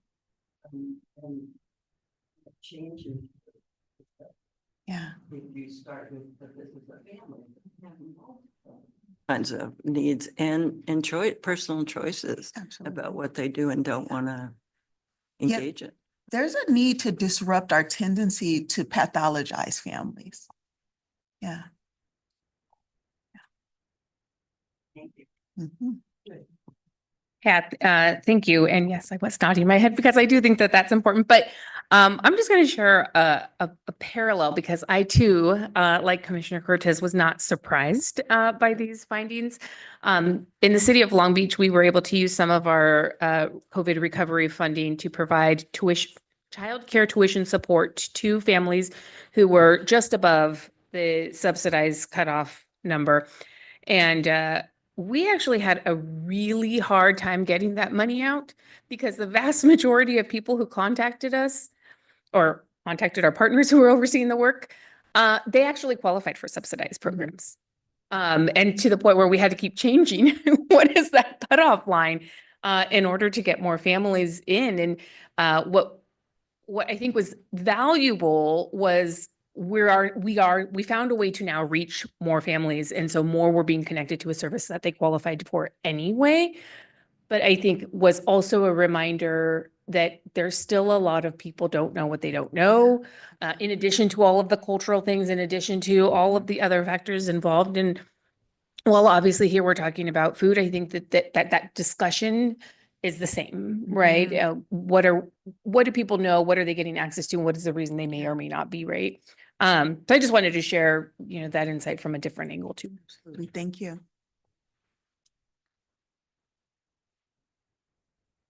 Thank you for this presentation. And as many of the comments and questions were being asked, I actually started to think about some of the reports that we get on the DPSS Commission. And some of them are as seemingly simple, but really tell a larger story as like the number of phone calls DPSS will get in a month, tens of thousands in a day, and the average wait time being 17 to 20 minutes. And we know that for families who are suffering, time is a luxury. They don't have a lot of it. They're managing multiple things, multiple jobs, multiple children. A crisis can happen at any time. And so the idea that they may get through because they're able to access WIC and maybe they heard about CalWORKs, but if that's another phone call, if that's another application, if that's another 30 minutes on the phone, I may just stick with what I already have instead of trying to get those other resources that are available. And under the inspiration of the prevention and promotions system, I'm wondering if there is, and I know that this is not a short-term possibility, but at some point, can there be a universal application for public assistance that takes the information that's needed with that one touch point with an eligibility worker who can get as much information that's needed that can actually be put into a system that's shared across the departments, so that if I needed to approve someone's eligibility for WIC, that person doesn't have to sit on the phone call with another eligibility worker for CalWORKS. And these departments can start to talk to each other even without that person being an active part of the conversation. I know colleges do it sometimes now because they know kids are sitting and going through applications, but if there could be a universal application that allowed a family to just have that one touch point, and now the system is working for them, and it may also benefit who I think about too, the workers who are on the other end answering these phone calls, getting yelled at the first 10 minutes of that call because the family is so frustrated. Yeah, I'm not an expert here. Supervisor Mitchell would know better than I, but I do believe that some application forms are required by statute. But that doesn't mean that there aren't workarounds that we could put into place. For example, DPSS and DCFS, they have a linkages program where there's co-location, and there is a type of universal form that was developed to help facilitate families who are involved with the child welfare system, their enrollment in CalWORKS and some of the other programs that they're eligible for through DPSS. I do believe that there are some workarounds that we can explore putting in place. And there have been multiple efforts to do that going back decades. And I think the real barrier is government, who uses the application process and artificial barriers to limit caseload. Yes. Because it's an entitlement program. When the state is broke, that's when you have quarterly status reports and a bunch of stuff that all the research shows us are nothing but barriers, because the families don't shift based on their income out of eligibility. There are artificial barriers that are put in place by us. And the assumption that someone's trying to commit fraud in some way. Yes, and right. And the money we spent on fraud in all of these entitlement programs, if we had rolled that into the program, we'd have more families served. So there have been multiple efforts, and there have been, at the state level, back when we, reduced the Healthy Families application from 33 pages down to 3. When I was in the legislature, we, created the opt-out for free and reduced lunch versus requiring everybody to do the application. So there have been piecemeal approaches, but I think that what I always had difficulty stomaching and grappling with was recognizing that it was overt efforts at the state level during tough fiscal times to limit caseloads on those programs willfully, which is, so we impose many of those structural barriers on ourselves. Dr. Ferrer, I saw you were gonna. I was going to say something similar to that common applications, some states have made more progress than others. But some of it is exactly what Dr. Hunter said. We have created a system that actually, actually under the guise of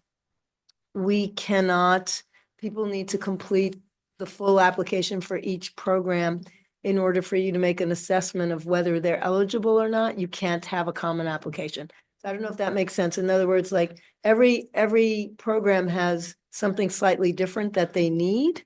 They need you to verify, they need you to turn in, and nobody can determine your eligibility for that particular program based on what they're going to call an incomplete common application.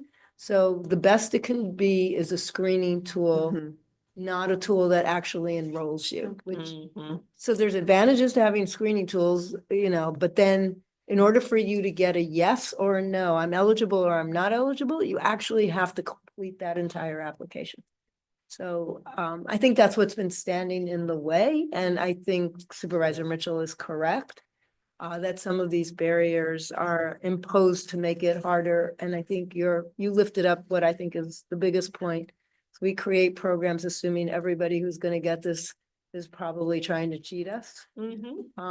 Instead of the opposite, you know, can you Correct. imagine if every time we filed our taxes, that was the assumption? Right, that's right. Instead, we have like a, you know, let's audit like 1%. Right. And then we'll see, I mean, we could do something very similar on all of the entitlement programs, go to an auditing system of a very small percent instead of a, you know. I agree. And that's why we need guaranteed basic income. Thank you. Yes, Perfect Commissioner. segue. I know we're gonna have a break and I was reserving my comments, but I think something that Commissioner Markowski just said resonated. And I think that it's how we design our programs. We don't design them in the way where they are universal, where No. people have to opt out versus No. opting in. And there's so much data already out there that when you design a program, when we saw the child tax credit as an example, that was universally made available to everyone. We saw poverty drop by 40% in 6 months. Yet we continue to create these barriers. And I think we saw a lot of that, and we'll have the presentation next on the guaranteed income, how complicated all of these federal, state, and local programs are and how they cancel each other. So I'm really excited to hear about, you know, for Christina and Mesa to share the work that they're doing at the county, because I think we do have a lot of autonomy in some ways as local and local government at least to create these changes that hopefully then have a ripple effect at the state and federal level. But we have to start, and we are starting. So wanted to reserve the comments, but just wanted to add that I think that when we can, we should create programs that are universal where people can opt out as opposed to putting the onus on them to search and navigate that process. They're already living very complicated lives where there's so much that they're trying to manage. And removing that additional barrier goes a long way. Commissioner. Yeah, just to kind of expand, although Dr. Ferrer kind of already caught my point, but with our childcare program that we launched as a part of our recovery response, it's an online platform and it does have a screener. We've worked with WIC and Medi-Cal, so at least there's a hint of a work.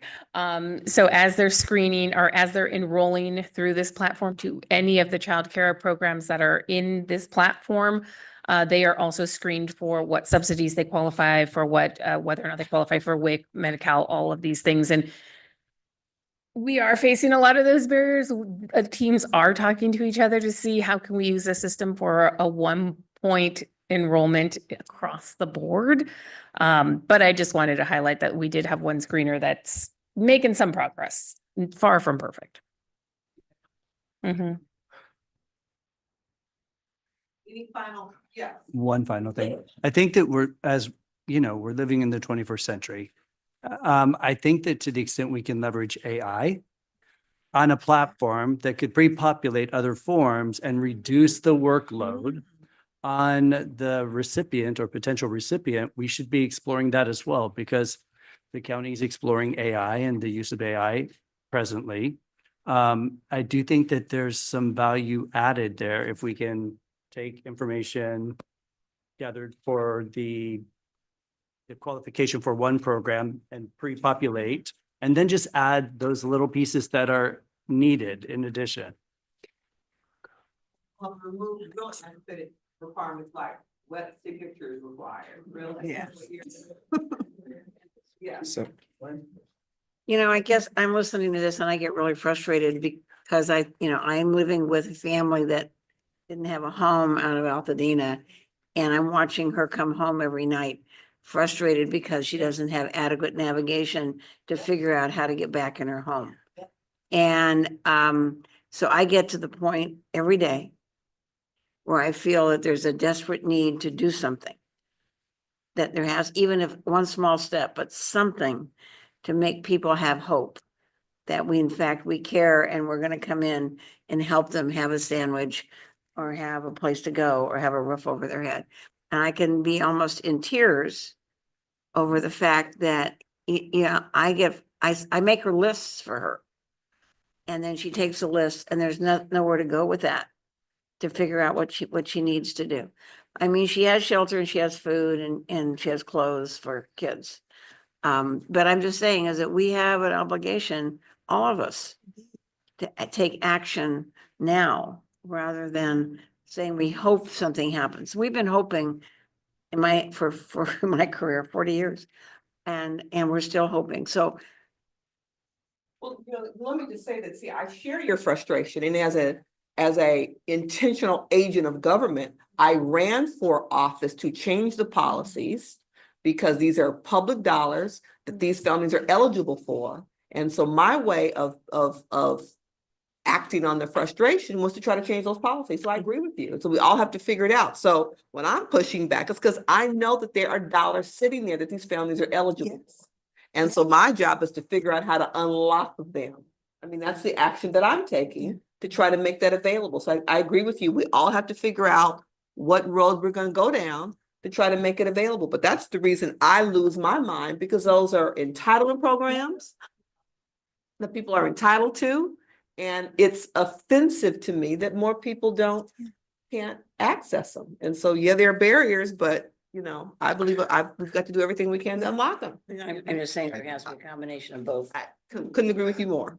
I wonder if the one data point that's missing is when we say who are enrolled in at least one program, if the additional data point could be subsidized childcare. If that would give us more insight into, not more insight, but additional insight in terms of the landscape, particularly since we're talking about 0 to 5. Yep. Who's enrolled in subsidized childcare? We can certainly look at that and see if that's available. We did pull just an extract from the report, so I think your point is well made. The other thing, just to process questions, we have 4 more speakers, and some of them are going to get to exactly your point about these are entitlement programs. How do we make sure people are connecting to things they're eligible for? Right. Well, what a lively group you all are. Thank you very much for a very thought-provoking presentation. We are going to take 5 minutes. My phone says 3:31, so if we could be back here in 3:36. I'm gonna beat you up. Thank you.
That was such a wonderfully engaging conversation. I'm looking forward to the rest of the panel engaging us as well.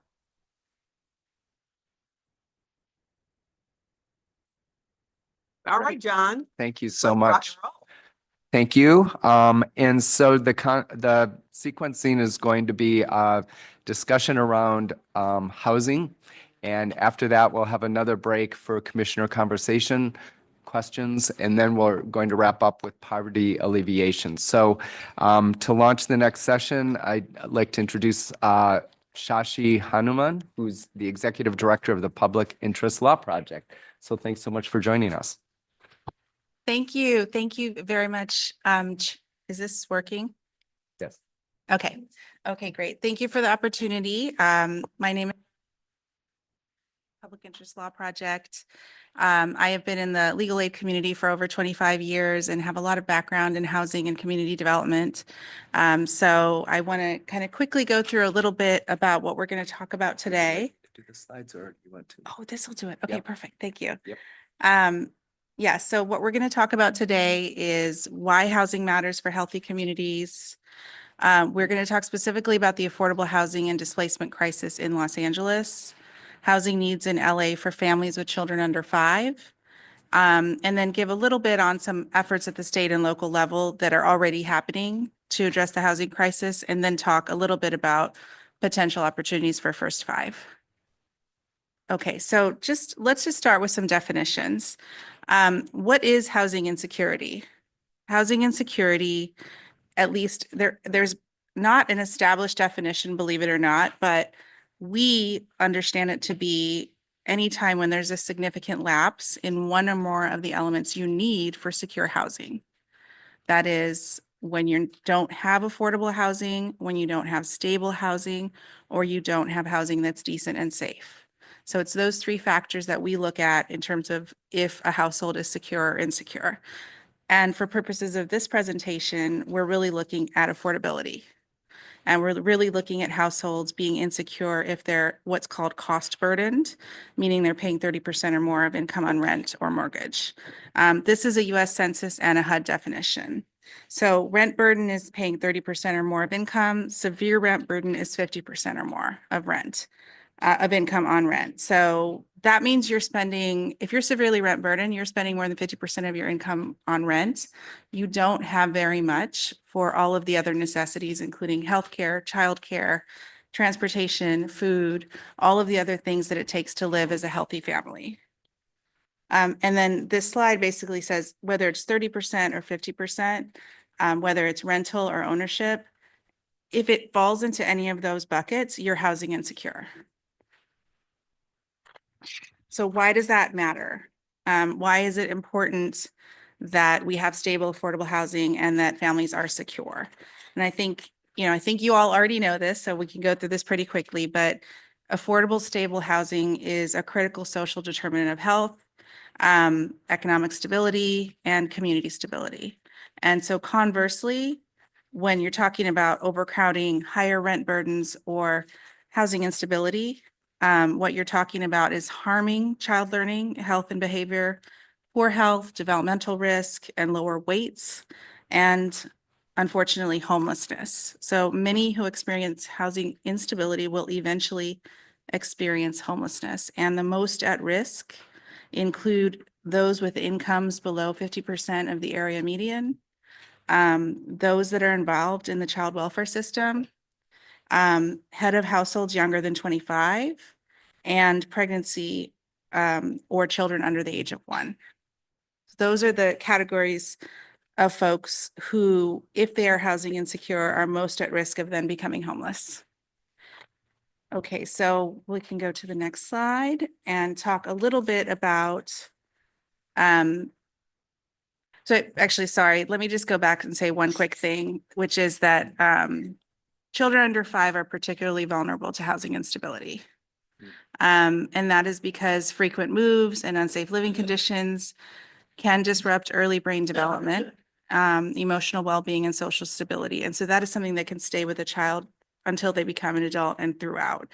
And it's also, housing insecurity is also associated with adverse health outcomes, including poor child health, poor caregiver health, food insecurity, as we were talking about food insecurity, and maternal depressive systems. So it's a lot. It's a lot of insecurity, and we'll get into some of the numbers in a minute. One of the things that I wanted to mention before we get into the specifics on LA is that housing instability is closely linked to child neglect cases. So in and of itself, it should not trigger child welfare involvement. There is a statutory legal difference between neglect and poverty. So, but, you know, having talked to some of my partners at public counsel where I used to work, housing instability may create conditions leading to more contact with mandated reporters and more contacts, therefore, with the child welfare system. This also disproportionately impacts renters of color who tend to be more housing insecure. I'll just mention one story about a case in which a single mom of twins received an eviction notice, asked her cousin to care for her kids while she looked for new housing. She was working as a preschool teacher, but she struggled to find a new place because she had an eviction on her record. She finally secured a Section 8 voucher and got a new place, but almost a year had passed. She had been seeing her children every day, but her cousin refused to give the children back. And so she had to fight in court for another 2.5 years just to get the children back. And in this case, the only issue causing those children to be removed was an eviction, nothing else. She was working, and so we have cases like this and cases where folks are at shelters and they get reported for something that they wouldn't have been reported for had they just been at home. So that is a pathway to the child welfare system. Housing instability is a pathway to the child welfare system. Housing stability is a crucial prevention strategy. Okay, so let's talk about why we have so much housing instability. LA County has a shortage of over 500,000 affordable homes for low-income renters. 78% of extremely low-income households are severely rent burdened, meaning they spend more than half their income on housing, and those are the folks that are really on the precipice. In LA County unincorporated alone, over 400,000 tenants have high rent burdens. And then consistent with the data that First Five gave us, Black, Latinx, Native American tenants all experience higher rates of rent burden and severe rent burden when compared to white tenants. Female tenants are 22% more likely to live in a severely rent burdened household than male tenants. I think I've already talked a little bit about the link to homelessness.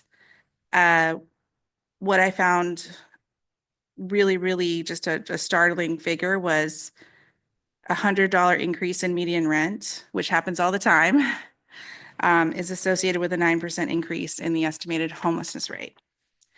So that's where sort of renter protections becomes really important, which we'll talk about. So in terms of specific housing needs in Los Angeles for families with children, I will say, so we are seeing the same trend. We are seeing folks severely cost burdened and therefore not affording, having difficulty affording basic needs, food, housing, utilities, childcare, healthcare. All of these things they're struggling with, and if they're paying more than 50% of their income on housing, they have so little for everything else. And those numbers are 50% is low. So if you're making extremely low income, if you're having extremely limited income, you could be paying up to 70% of your income on rent. And so you just have very little left. Many families are just a minor accident, illness, check engine light, or unexpected rent increase away from losing their homes. For families with children under 5, that is also a point of housing insecurity, 34%. LA County renter households with children under 5 spend an average of 34% of their income on rent and therefore are rent burdened. That is 153,864 households, and that is the First 5 LA data. So we have a lot of housing insecurity, and then we have building trends in California, in LA County and in LA City that are all demonstrating that what's getting built is primarily affordable only to folks that are above moderate income. So the need that the state projects for low-income households, very low-income households, and moderate-income households is just not being met at the state level, at the city level, and at the county level. So then in terms of the other sort of thing that we talked about was instability, and an eviction is obviously an unstable housing event. There is data that we were able to ascertain that is in a report called Priced Out, Pushed Out, Locked Out that demonstrated that more than 500,000 eviction lawsuits were filed in LA County for between a period of 8 years, 2010 and 2018. 500,000. And then I looked recently, more recent data reveals that from I think January 2023 to November 2024, the city housing department received a total of 166,000 eviction notices. So this is not ending. This is continuing to happen. We also have some of the highest number of at-risk subsidized affordable housing in the state. And we also are losing a lot of our rent stabilized housing. And the graph is actually showing RSO, rent stabilized units lost in LA City to the Ellis Act, which is a state law which permits owners to evict tenants and empty their entire buildings because they're going out of the business of rental housing, but sometimes go back in after 5 years or rent condos. So that's a state law issue. I will quickly go through the causes of displacement. I think this is what causes displacement. If you're getting an eviction notice, it might be because someone is going to rebuild the building that you're in and build something else there. We are all, I think, very aware of natural disasters and climate change and the recent fires forcing us to have a much more charged rental climate. 10,000 homes lost there at least, small businesses, a whole community is devastated. So that is something we have to contend with, and it is making housing more unaffordable, even an already bad housing market even worse. So we have and I think one of the things that is talked about in housing, but not as much, is just why can't people afford housing? It also has to do with their incomes. And so incomes are a crucial piece, and frankly, the rents are rising higher than incomes are. So we also just, in terms of what are the impacts, I've already talked a bit about some of the impacts of displacement. I will just note that many of these impacts are borne disproportionately by Black women, Black, Latinx female tenants, and children. So that is just the reality of where we are in LA County today with our housing situation. Here we talk about the incomes not having kept up. We talk about why we're in a housing crisis. This didn't just happen yesterday. We're not going to build our way out of it. This is a housing crisis that was based on generations of racialized exclusionary housing and finance policies that have resulted in an inequitable distribution of housing by income and substandard locations of housing for lower income communities and communities of color.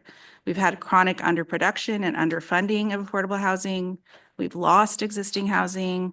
We have limited land acquisition opportunities. Nonprofit developers and community land trusts are competing for sites with for-profits and investors, and whether they're foreign or here in this country, they all have cash to buy properties. And the sector that's building for community, for low-income folks don't. So it's competition for sites that's causing a lot of sites to be lost that could have been built for affordable housing, and really building trends being geared towards the higher end of the market where what's being built is not matching the needs of the population. I have a number of policy interventions here. Number one, increase income. Number two, reduce childcare costs. Number three, inclusionary housing is something that I believe the county has passed and many cities have passed, but kind of making sure that as market rate housing is built, some affordable is built along with it. preserving existing multifamily affordable housing. We have, in between LA City and LA County alone, I believe there's at least 600,000 rent stabilized housing units, probably 800,000. That's a critical source of workforce housing that should be preserved.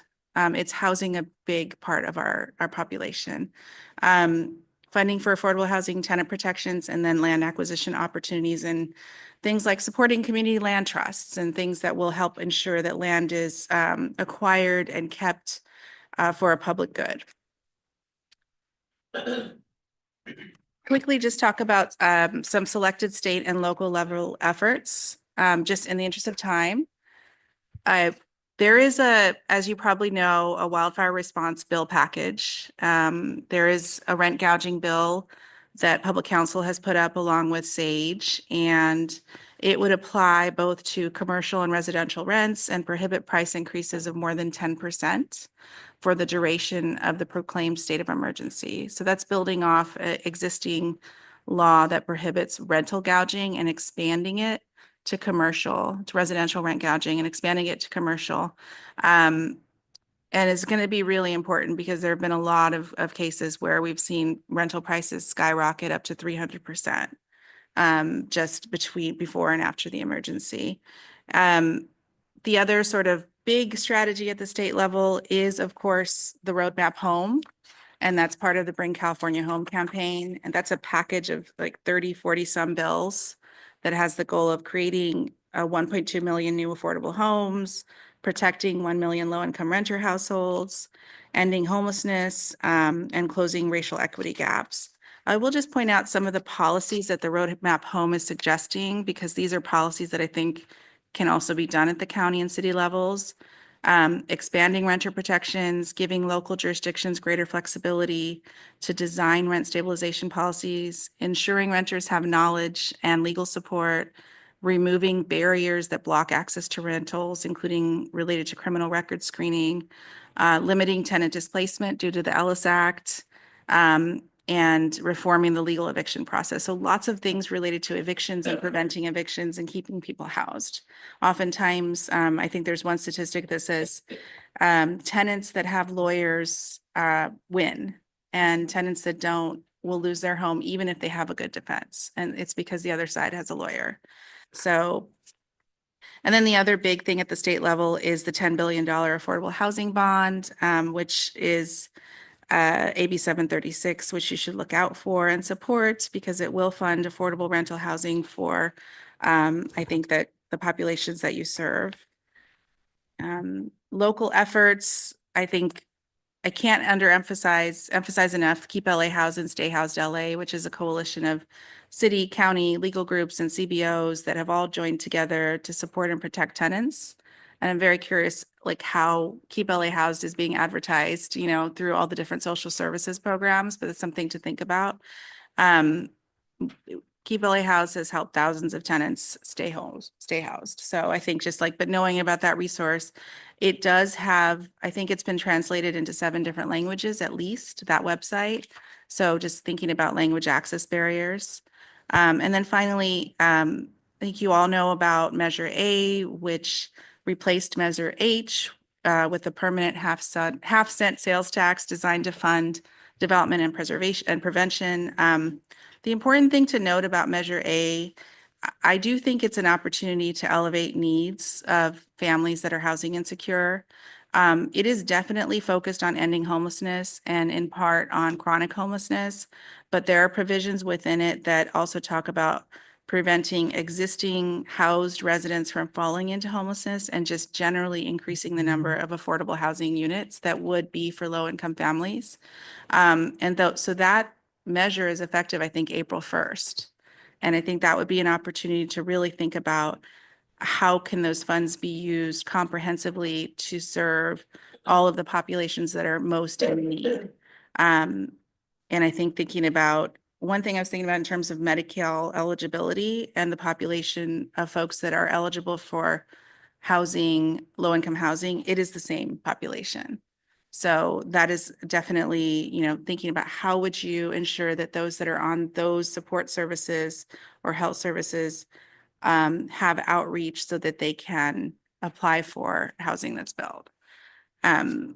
Okay, next slide is here. So I think for first five, really thinking about with the federal landscape, the home visiting programs may or may not be as I'm not really sure. I know that in our sector with legal services, we have been talking a lot more about doing things not in person, and in part just because people are scared. So, but thinking about leveraging home visiting programs and other ways to support people with rental assistance, legal support, emergency vouchers, and really thinking about what can we do to join existing tables and raise up the needs of families with children under 5. And one thing that I've worked on extensively is the housing element. So I think we can certainly think about, should the housing element not identify and talk through specifically the needs of children under 5? It currently, law requires you to study large families. So whether that would be something to think about, and continuing to support early care and childcare to enable parents to work. Thank you very much for your time. With that, we'll turn it over to you, Madam Chair, for any board conversation or questions. Appreciate it. Any questions or comments from board members, commissioners? Yes, Commissioner. I'm probably going to leave on a housing issue here. Let me just read you my email. There's a family in LA that lived over a garage fire. They were in rent control. Yeah. That's the only reason they had housing, is that their rent was controlled. They had 2 children under the age of 5. The father rushed back into the fire, was able to rescue the children by throwing them off the balcony into arms below them.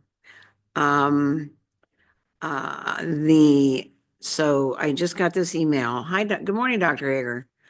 I hope all is well with you. I'm reaching out again, although I wish I didn't have to. Basically, she was out sick, didn't have enough PTO to make her normal income. Her husband is is employed, and because of the weather, he was also not paid, so they didn't have enough money for the rent. And I'm humbly asking you to assist me again. And I've just approved that my agency will pay their rent where they are, so they won't be homeless. So they're, and that's just classic in our patient population, is that there's an emergency that all of us have the money to meet, or to meet for our kids, for some of us. And there's no place for these people to go. So they were housed, they're burned out. So now they're in non-rent control and they're barely making it, and they don't have the money to make the difference. And that's when I'm talking about these essential non-essentials. Because that's where I feel like, in dealing with poverty, there needs to be some emergency way to keep them in where they're living. Not that much money, really. I mean, it's $1,700. Well, and I think that what you've raised is a really important question, because there are a number of laws that are being enacted at the state, county, and city levels to streamline new housing development, to make sure that what gets built, to replace everything that was lost, gets built quickly. There are still questions about whether, for example, what gets rebuilt would be rent controlled. So that's something that I think advocates are really working hard to make sure that we don't lose any of that rent controlled stock. But there are definitely forces that are wanting to just build at the market. So it's this. There's been efforts to overturn the Ellis Act in the legislature for years, and there've been initiatives on the ballot that California voters didn't support to expand rent stabilization. So it's kind of like it's in the moment. In the moment, you see why it's so hard to lose that unit, because there's no longer a unit that is limited to a certain % of rental increase per year, which gives you the stability and this just cause eviction protection, which ensures that they're not going to evict you for, unless there's within one of the 10 to 11 reasons. And so you have some level of stability. And that's really important because otherwise, you're just you can be slapped with 8%, 9% every year. Some landlords don't even follow the 10%, which is state law. And some folks get 20% and they don't know that it's illegal to do that. And so they're in that same situation and they don't want to live with that landlord anymore. And then they've left and they've left their social supports and their health supports. And then they've left a rent stabilized unit and it's really hard to find another one. So again, in my words, it's navigators that are going to help the Molina family figure out how they're going to get $1,733 to not get evicted. Yeah. Or it's the Cortez family who needed a wheelchair in order to continue to sell fruit on the street because their child was hit by an automobile and therefore they couldn't work. And the wheelchair made it possible for them to be on the street. Those are the things that become emergent in my mind. And then I need a navigator to help me figure out where it is. Thank you. Any other questions before we move on to the next presenter? All right. Thank you. Thank you. And just connecting some of the dots of these conversations, I think one of your policy interventions was increasing income. And we're going to be moving into the part of the panel that is focused on poverty alleviation. And we're really fortunate that one of our very own commissioners with the city is over the Community Investment for Families Department. And so we'll hear first from Commissioner Marquez, and we'll turn it over to Erin of her staff and finish with the county's efforts on poverty alleviation with Christina Meza. So with that, I turn it over to you, Commissioner. Thank you, John. Next slide. Share the vision, the mission, and some of the programs that we support. First, I want to say thank you for allowing me to talk a little bit about one of the most, in my opinion, in my 20 years of public service, this has been one of the most transformative programs. And just continue to see this work evolve at the county and how it's really transformed so much of the work that we do in public service across the country, really, and the work that Mayor Tubbs led in Stockton that really ignited this movement. But for me, this has really been an honor to serve on this commission. It really aligns with my personal and my professional values. And I know that we all have that common goal to improve the lives of children and families in Los Angeles. And just for background, as was mentioned, I am the general manager of the city's Community Investment for Families Department. And our department is relatively new. I often share that the city likes to reinvent itself every couple of years. I started my career with the Community Development Department, and now I oversee the Community Investment for Families Department.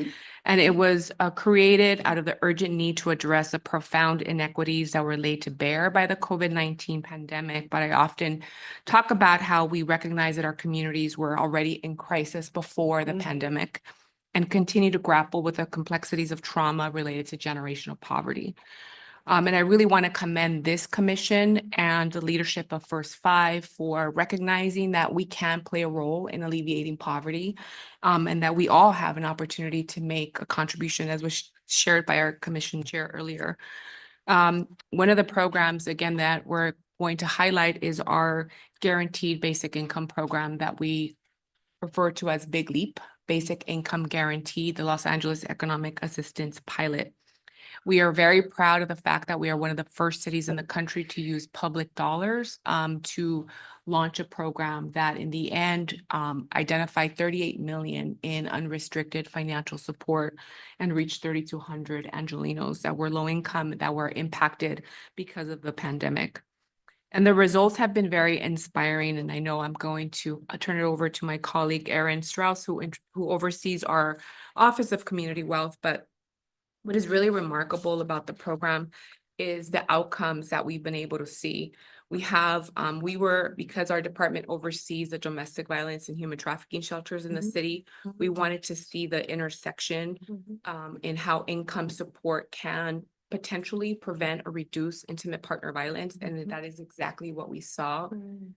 We have so many stories of women primarily who have said to us, I am alive today because of the guaranteed income program. I have my children with me today. And I don't need to tell you that IPV and homelessness, there's a huge correlation between intimate partner violence and homelessness. 41% of our unhoused population has had a prior incident with intimate partner violence. It's the leading cause into homelessness for women. Most of our participants, or the average, was a single mother with at least 2 children, a mother, a person of color, living with making under $15,000 a year, if you can imagine that. So our program, we were able to see that children participated in more enrichment activities such as sports and lessons, and experienced increased academic performance, better coping skills, and improved behavior.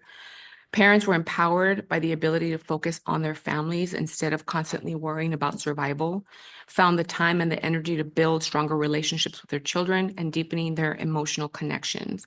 And again, I talked about for us, or for me, one of the most significant takeaways was the fact that we were able to support so many survivors of intimate partner violence.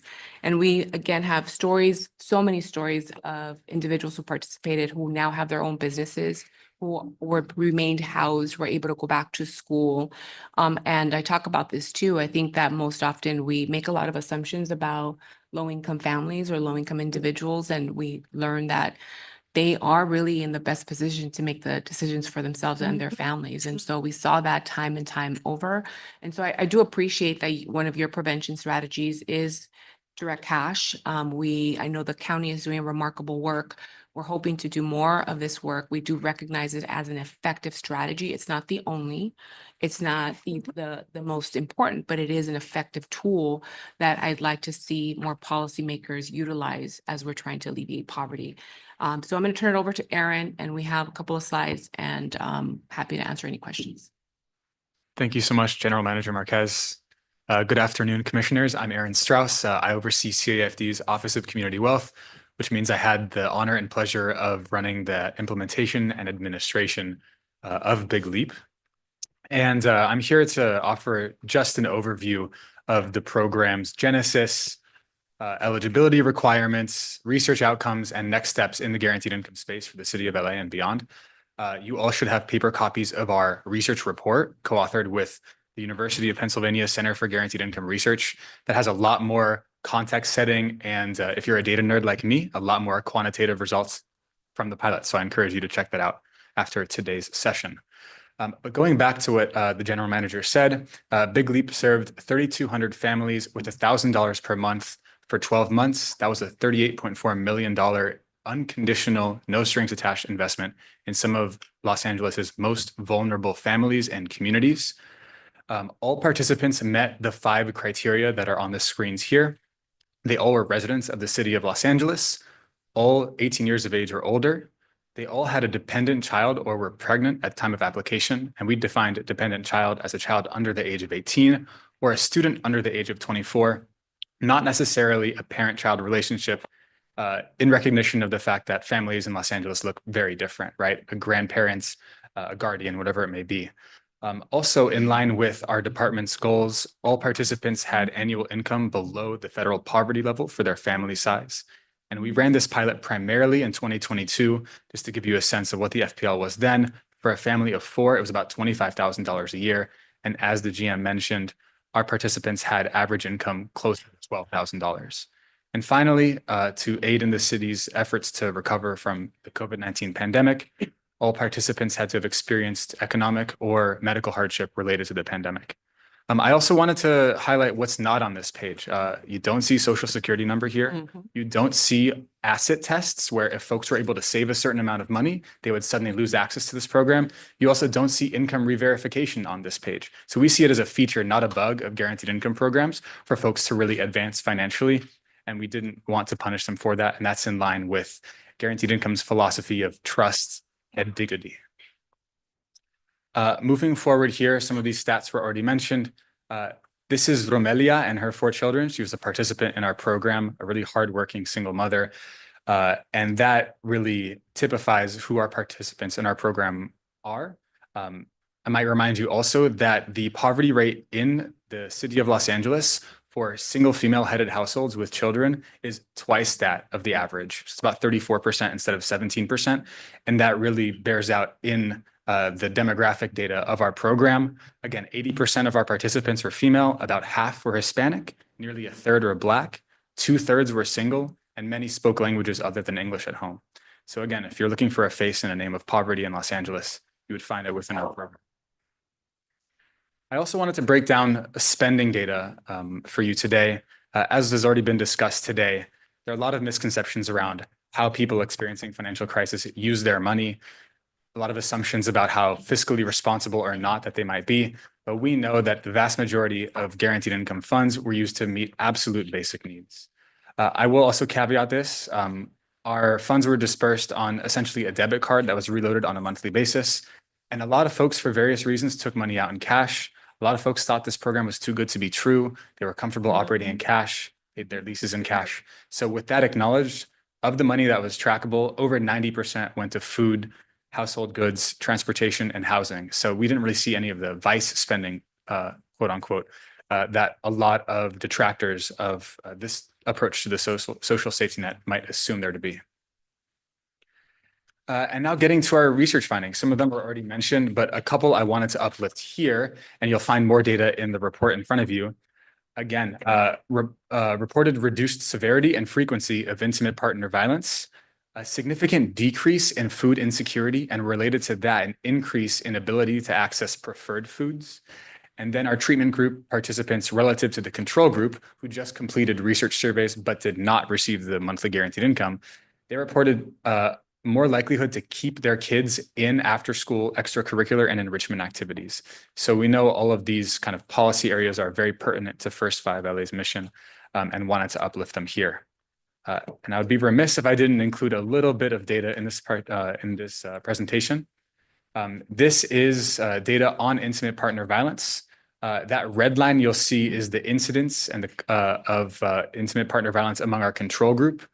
Throughout the 18-month study period, which included the 12 months of guaranteed income and a report 6 months after the payments ended, the composite abuse scale measured about the same amount and frequency of intimate partner violence, whereas the blue is our treatment group, and especially after 6 months, that was significantly reduced, and the difference maintained statistical validity at the 18th month follow-up. Our researchers at UPenn and their co-PIs at the UCLA Fielding School also noted that our ability to distribute the funds directly to an individual rather than a household really helps to facilitate this. So if a woman was receiving this card and was able to escape an abusive relationship with her kids, we can really attribute a lot of that to not just the guaranteed income, but the mechanism that we utilize to pay them. And finally, I'd like to end on what we're looking at now. Building off of the promising results, especially in the research domain of intimate partner violence, we have 2 proposed program designs that are shortly going to City Council. One will target transition age youth and survivors of IPV, really looking at the intersection of those 2 highly vulnerable populations. And the other, in line with much of what we've talked about today, will target workers that were displaced by the wildfires. So this would be landscapers, housekeepers, childcare providers, all who worked in homes that were lost in the Palisades and beyond, who live and work in the city of Los Angeles and who now have, lost some economic prospects. We want to help make sure that they are made whole. We also continue to engage in opportunities like these to share our positive research results from the Big Leap pilot. We remain engaged with many folks like Christina and the county in a number of communities of practice, both locally and nationally, to keep sharing best practices in the guaranteed basic income space. And that movement really as a whole is focused on moving up the so-called government ladder, going from municipal policy, county policy, state policy, and ultimately, hopefully, federal permanent policy to establish a more humane, dignified, and trusting social safety net for everyone. So thank you again for having me here today. Do you want me to? Yeah. Okay. Thank you so much.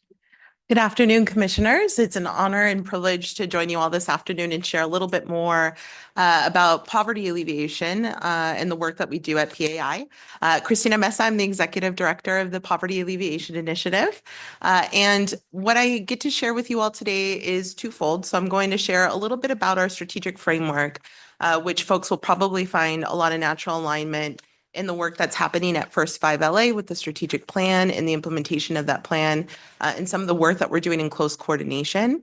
And also lifting up some of the work that's been happening around guaranteed income investments and what we're doing in that space above and beyond just supporting guaranteed income efforts, but also looking at ways to invest in direct cash across the board. You'll see a key theme of direct cash, I think, in every aspect that we do in poverty alleviation, which should be celebrated, especially given the start of our conversation today around some of the federal policy reforms and areas where we could really move the needle to support direct cash, because we know that that is a fundamental, successful way of driving positive outcomes for folks that are experiencing poverty.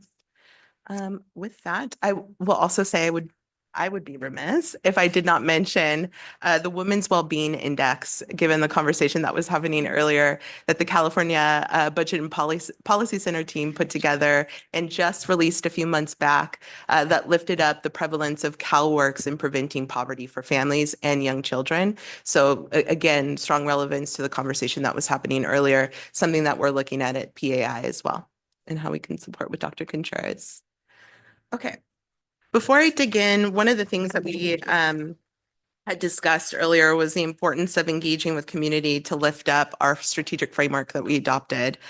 Before I share, I also think it's really important to acknowledge that Poverty Alleviation Initiative was created as the 9th board-directed priority in a board motion that was put forward by Supervisor Holly Mitchell and adopted by our Board of Supervisors back in 2022.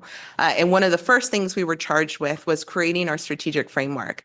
So what we did was we spent a year engaging with community. We had over 1,000 participants engaged directly with our shop to share their feedback and thoughts on how we could build this framework. Those 1,000 participants included over 600 folks with lived experience across the County of Los Angeles. Nearly 150 community-based organizations and partners like yourselves, like the City of LA, who we have a strong partnership with. And a lot of what you see in our framework was derived from that partnership and the work that we do together. More than 100 employees of county departments and of course our board offices. And through that engagement, we came and established this commitment that you see here. And a lot of that I think is also reflective of some of the conversation that we've had today. The first and most important factor that we heard from community was that people matter and that we need to root our solutions in dignity and respect when it comes to addressing underlying root causes of poverty, that we recognize the interdependence of equity, well-being, and poverty, that we use an equity lens to remove systemic barriers, specifically structural racism, privilege, and oppression that our systems have perpetuated and built across the county, that we make our systems more responsive and efficient, and we create opportunities for success for those that we serve. And then lastly, that we believe as a system, right, that's here to support folks that are experiencing poverty, that we believe that we can alleviate poverty and that we care enough to do it. With that, we were able to create what you see on this slide here, which is our logic model for our strategic framework. On the far left of the slide, you'll see our 4 key strategies. And we also acknowledge, based on, again, the work that we did with our community, that poverty really is on a continuum, it's on a spectrum, and how we address poverty is through either prevention or mitigation efforts, ensuring that we're meeting folks where they are. Our 4 strategies include investing in our communities, which is really about community environments, creating community environments that uplift and support people that we believe in their futures. Strengthening pathways to opportunities. So this is really about greater access to opportunities for securing living wage, quality jobs, and building wealth for our families.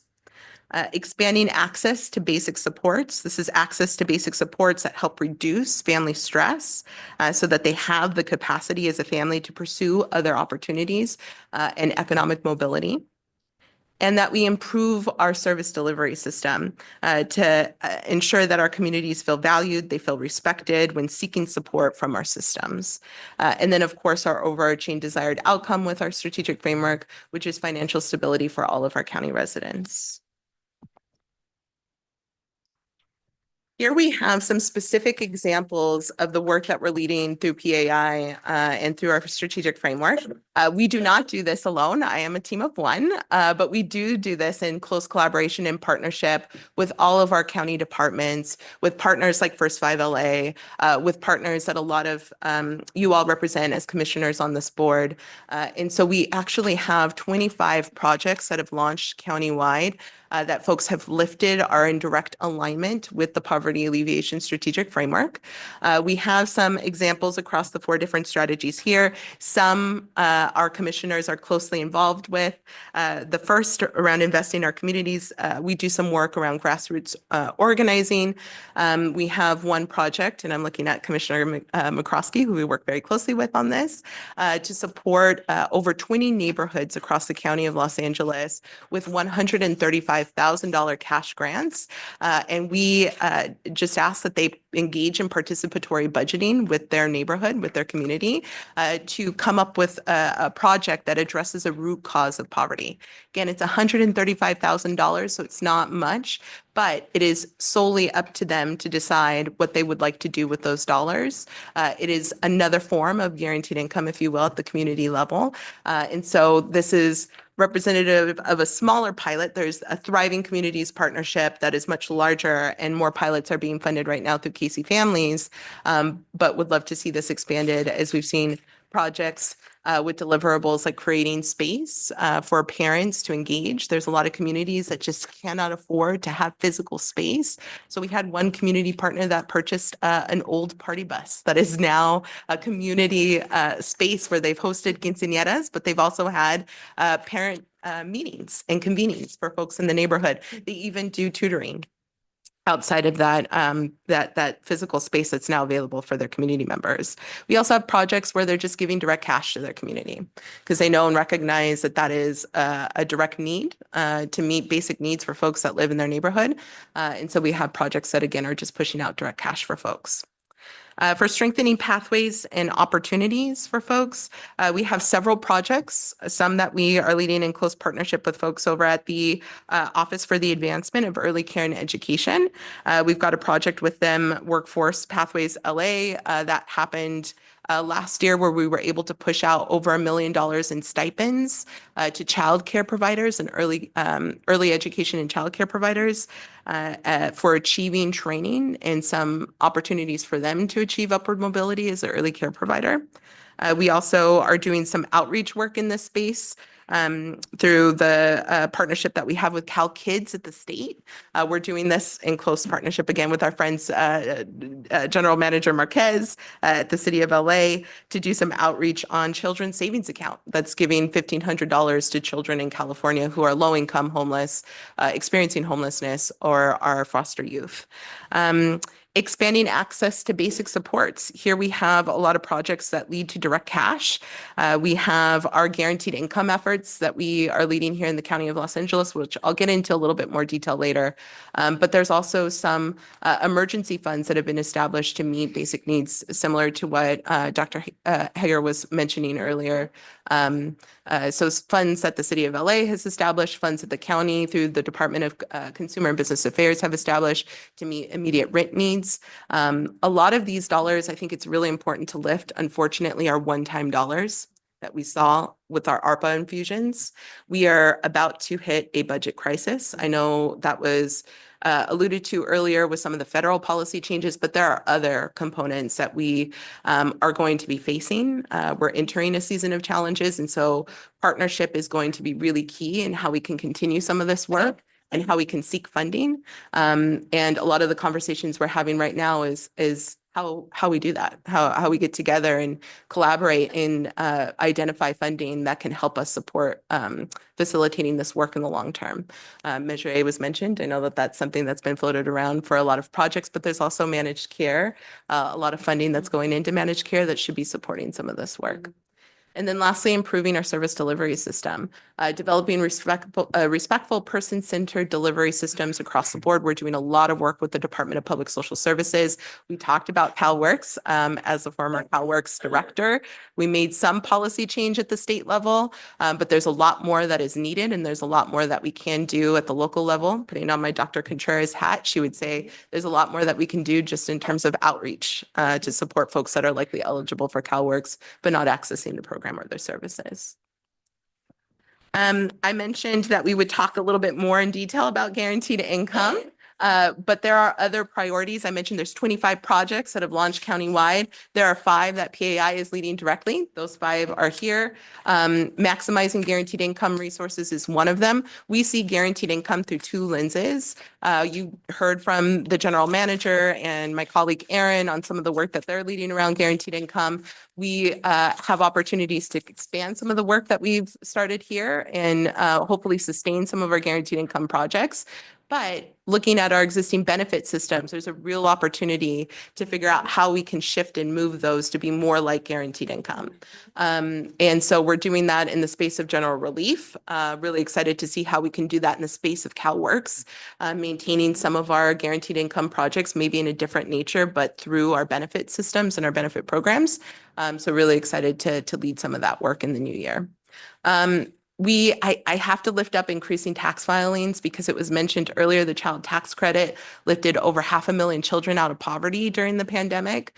There's a real opportunity to expand tax credits here at the state. Hopefully there's real opportunity to do some work there at the federal level, although it sounds like it might be exclusionary to some of our immigrant families. But real opportunity to drive direct cash into the hands of families through some tax outreach efforts since over 600 million get left unclaimed every year in LA County. Let me go to guaranteed income. Okay. We have at the County of LA, Breathe, Los Angeles County's guaranteed income program, which again was born out of a board motion presented to our board and adopted unanimously by Supervisor Holly Mitchell. In that project. That Holly Mitchell. Yeah. That's a lot. Never directly honorary PAI member. She has all that gray hair. A lot of work. Initially, our project was a similar investment to the City of LA's project. It was 1,000 folks over the course of 3 years. That's the fundamental difference. City of LA was a 1-year pilot. Ours is 3 years. It is still going right now. So we don't have wonderful, rich data to share with you all, but we will next year. So we're really excited about that. But with this infrastructure that we created with Breathe, we have been able to expand the program 2 times. Once last year for 200 former foster youth, and again this year for over 2,000. We're at almost 2,400 actually, current foster youth between the ages of 18 and 20. So that way we can give them some guaranteed income right as they age out of our care system.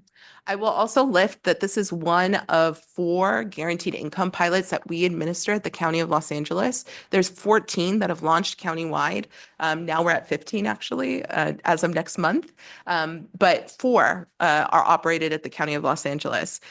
We've got Breathe, but we also have T-Opportunity, which is the general relief transitional aged youth guaranteed income pilot. We also have a Flex Card program, which is administered through the Department of Public Health for individuals living with HIV. Where folks are getting $500 a month for a year. And then we also have Abundant Birth, which we wanted to spend a couple of minutes discussing because this is a really critical project that aligns and goes hand in hand with some of the work that's happening with First 5 LA's strategic plan. This is a project that offers $807 to pregnant folks that are either Black, have sickle cell, history of a preterm birth, hypertension, or diabetes. One of those 5 risk factors, and we can serve up to 400 moms. We're at 300 right now, so we're still enrolling moms as we speak for 18 months. And what we're starting to see is reduction in maternal stress with that project. We're getting ready to hopefully see some really positive birth outcomes for the moms that are receiving that income.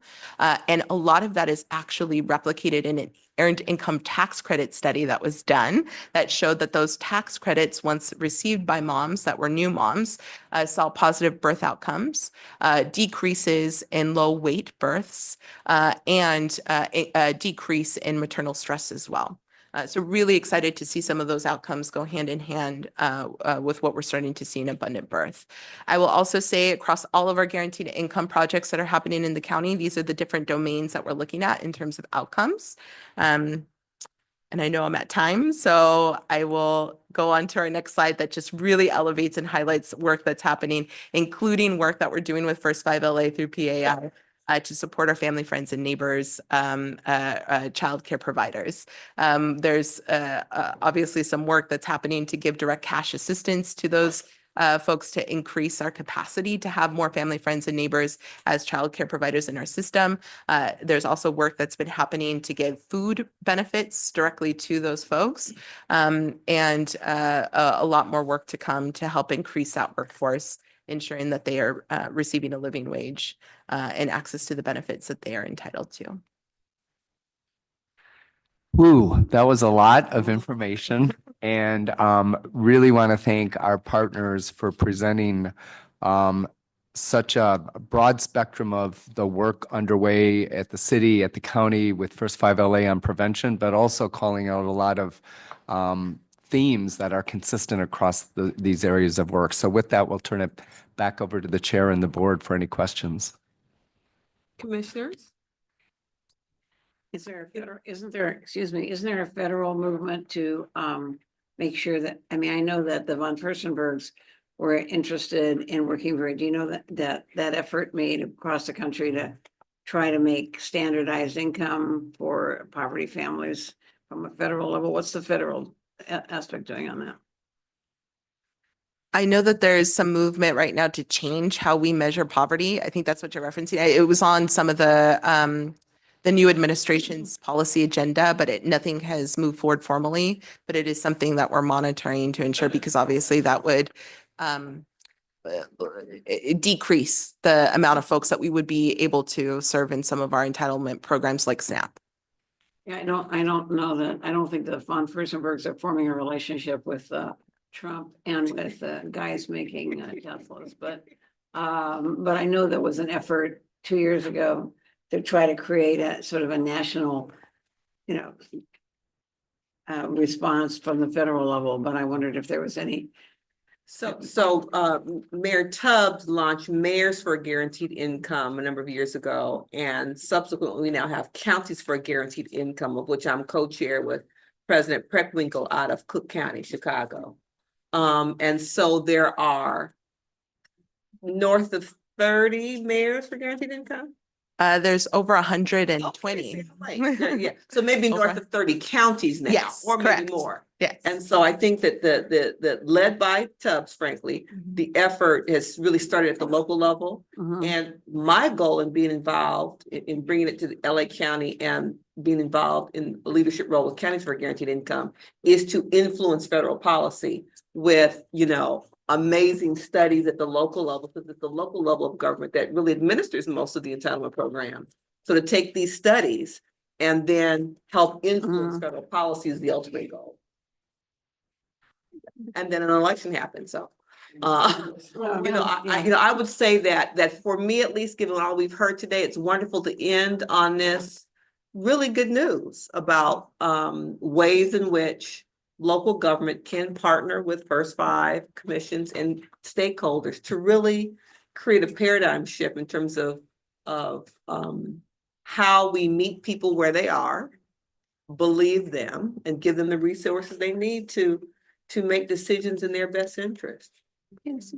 Yes. Thank you. I loved these presentations. They were so informative and so inspiring.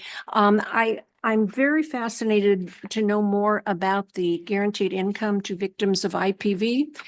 IPV, domestic violence, is woven into all bad outcomes, it seems, for little kids. There were 38 little kids last year abducted, and it wasn't by a stranger. It wasn't by an uncle or whatever. It was by a mother who was a victim of domestic violence fleeing, and she didn't have income. So she disappeared, and those little kids are whereabouts unknown, likely in different countries. And so I'm fascinated by this idea that just a guaranteed income could cut so decisively into the damage to the young children in these homes. I am also interested in the unhoused pregnant women and how we might be paying attention and providing prenatal care to them. We had 4 babies of unhoused women die, and 2 were, two died, 2 were safely surrendered. So now we're trying to expand the information to the unhoused population about safe surrender and the need for prenatal care. But I don't think that we're making a dent. Is there some inspiring information about how we're addressing unhoused pregnant women and newborns?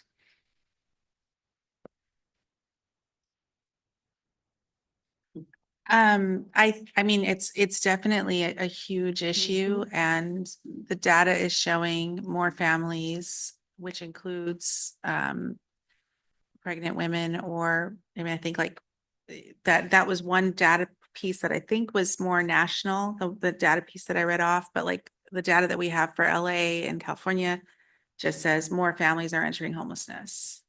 So, and that's in part because of high rents, not enough housing that they can afford. But in terms of trying to reach and house, women that are pregnant, I think that the social services and the sort of like community-based organizations are the place to reach those folks, and they're going to be going to some service at some point in time. A clinic, healthcare clinics would be really good. The other thing I would just add, Commissioner, given your support of home visiting, is we're in the process of wrapping up a evaluation on Welcome Baby, and especially with virtual visits. So even though it's called home visiting, you don't necessarily have to have a visit in a home. And so how is that being accessed by families who are either housing insecure or homeless, and what impact is it having? So maybe we can get some more information on that for you. Yes. Thank you, excuse me, for your presentation. I heard with Big Leap, that you are using public funds, but I was curious in terms of like, is it just public funds or is it a combination of private and public, and also for the county programs as well? Just curious. I'm happy to speak to that. It was primarily funded by the City of LA General Fund, with additional contributions from Mayors for Guaranteed Income and the Mayor's Fund for Los Angeles to help cover just administrative costs, just to help run the program. But the disbursements themselves were almost entirely public funds. And we certainly were beneficiaries of ARPA in that regard.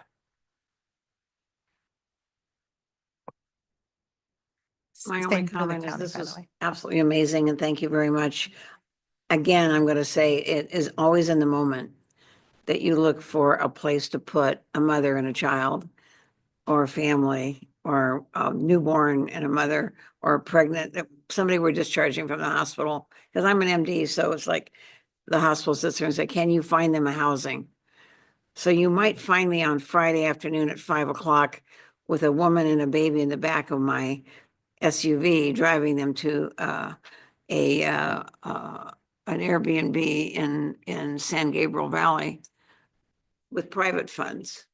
So I personally believe right now, with what's going on in the government, that we have to figure out ways to engineer public-private partnerships to find funding and find housing for these families, because I don't think we have all the right answers right now.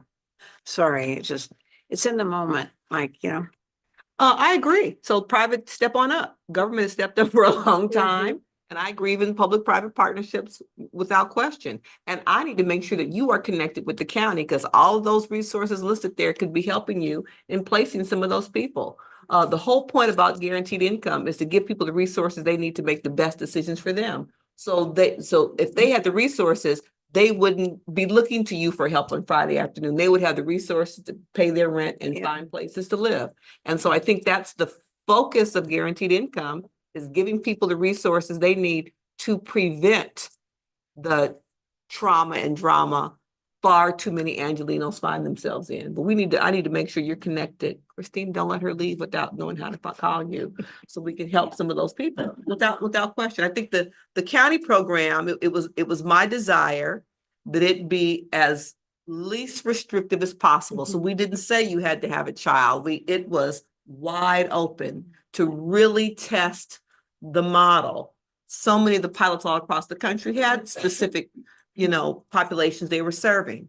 When I introduced the motion, creating Poverty Alleviation Initiative, it didn't go in DSS. The former DSS director felt some kind of way about that, but it was our intention, because we really wanted to think as far outside the box as possible. And once you go into a county department, before we did our prevention work, I didn't want to get locked into the way in which we've always done business. That was the intention.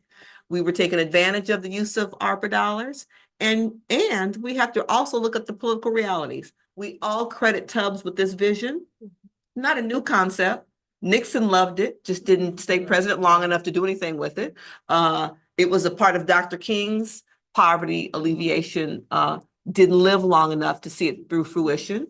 And Tubbs was not reelected mayor. Yeah, that's true. He didn't get a second term. And so we, as all of us here, are clear about how logical and the research is showing that poor people aren't immoral, they're just poor. And given resources, they will spend the money on the same things everybody else will: housing and food and after-school programs for their children. If those of us who are believers can continue to support these pilots and help move the federal government into a different direction, I think that you will have fewer. In my car. Yes. And I Supervisor, I want to thank you for that. And I want to connect with everybody, but it is a reality.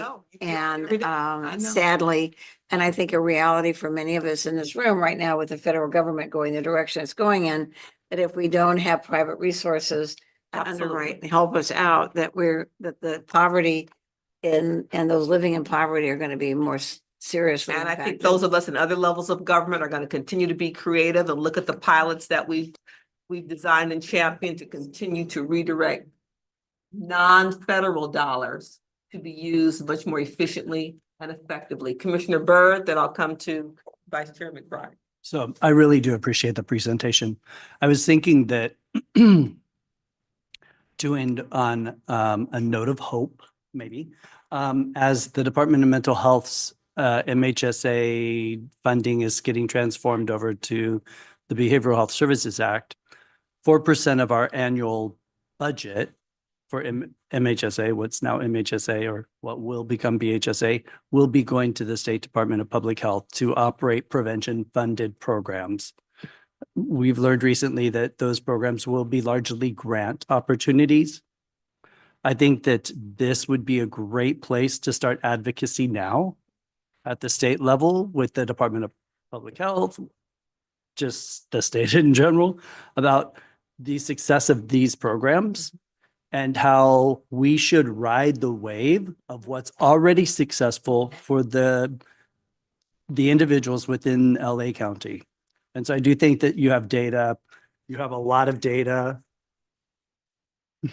I'm a data nerd, but I think that this could be leveraged in terms of advocacy.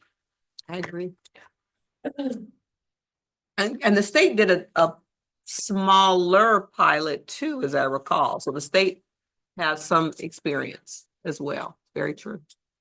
Any other questions or comments? Yes, Quick I'm one. sorry, I said you and then forgot you. I want to thank you for this presentation, for all the presentations today. And I think that, in a nutshell, like, people need more, and when we give them more, they're able to do better. Like, it's not like, it's really not rocket science. And so I appreciate the work that you're doing to make that actually happen.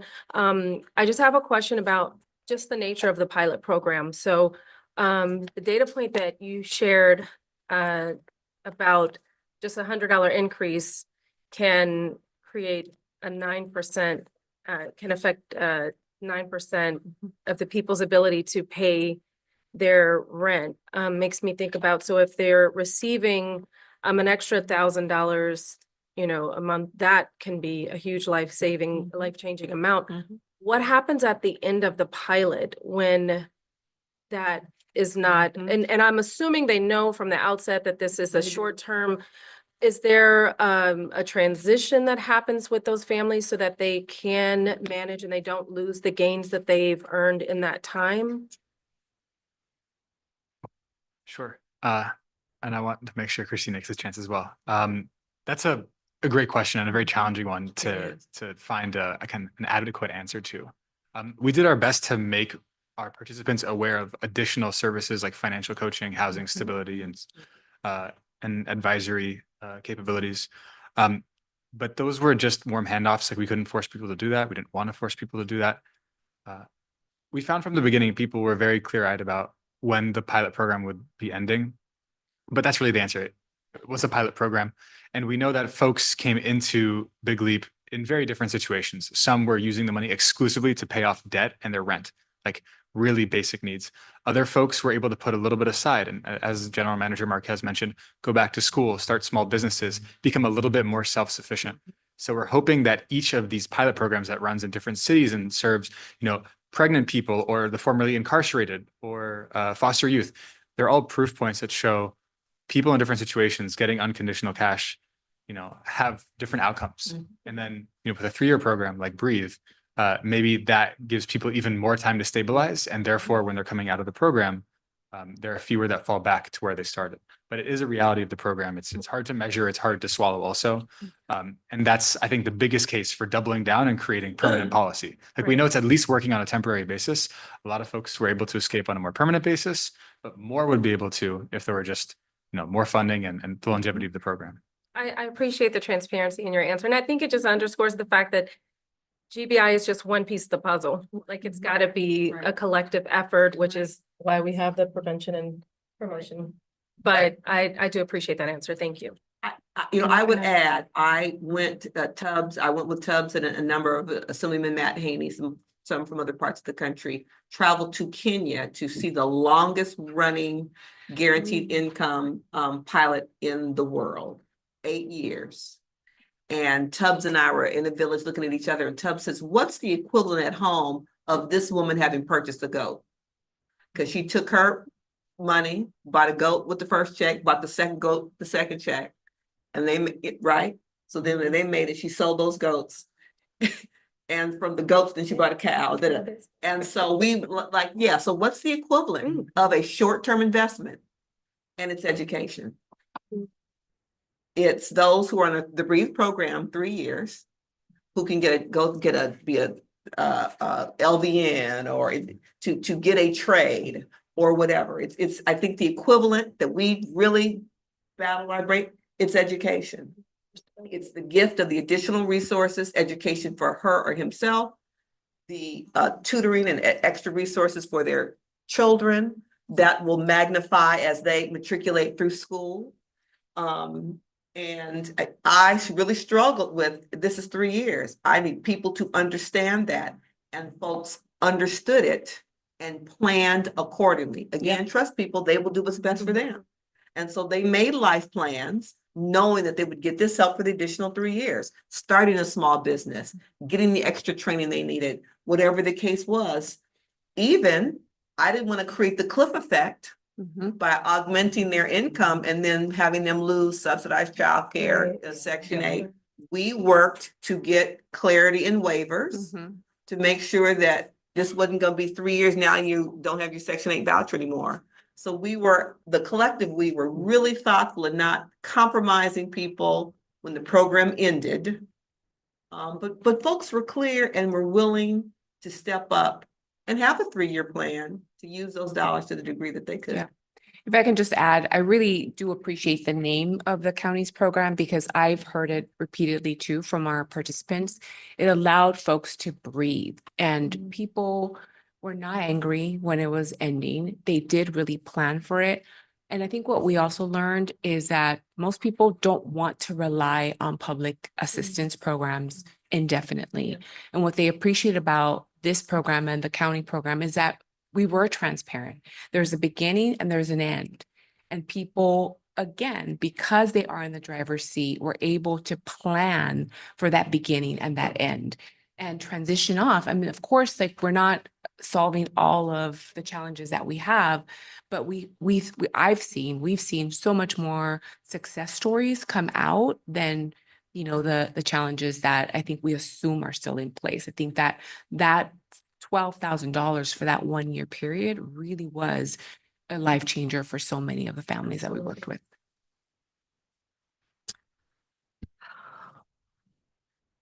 What a meeting we've had today. Me too. Any other questions or comments from anyone? I see I was reading your mind. Just, I could see it in your eyes. No, just with everybody else, it's such perfect timing for us at First Five to hear from you guys now. Because we have the framework for a strategic plan, as John talked about before, and the potential for partnerships in each of these presentations is just, you know, mind expanding. But you've made it so real, what some of those partnerships could be, what First Five could, you know, how can we stretch to be able to be one of the private partners, et cetera. Just, so it's more of what you've heard from everybody else, but just they didn't want you to go away without hearing that we're going to be thinking forward to, not just wanting to know about the first stages, but what comes next. And thank you. Thank you, thank you, thank you. Moving on, that was informational and information we got. Agenda item number 9, is there public comment on items not on the agenda? This is general public comment. Confirming that there are no public comments on item 8 or item 9. Thank you that's right, item 8 too. Thank you. Is there any business that we should consider or call on before we adjourn today's meeting?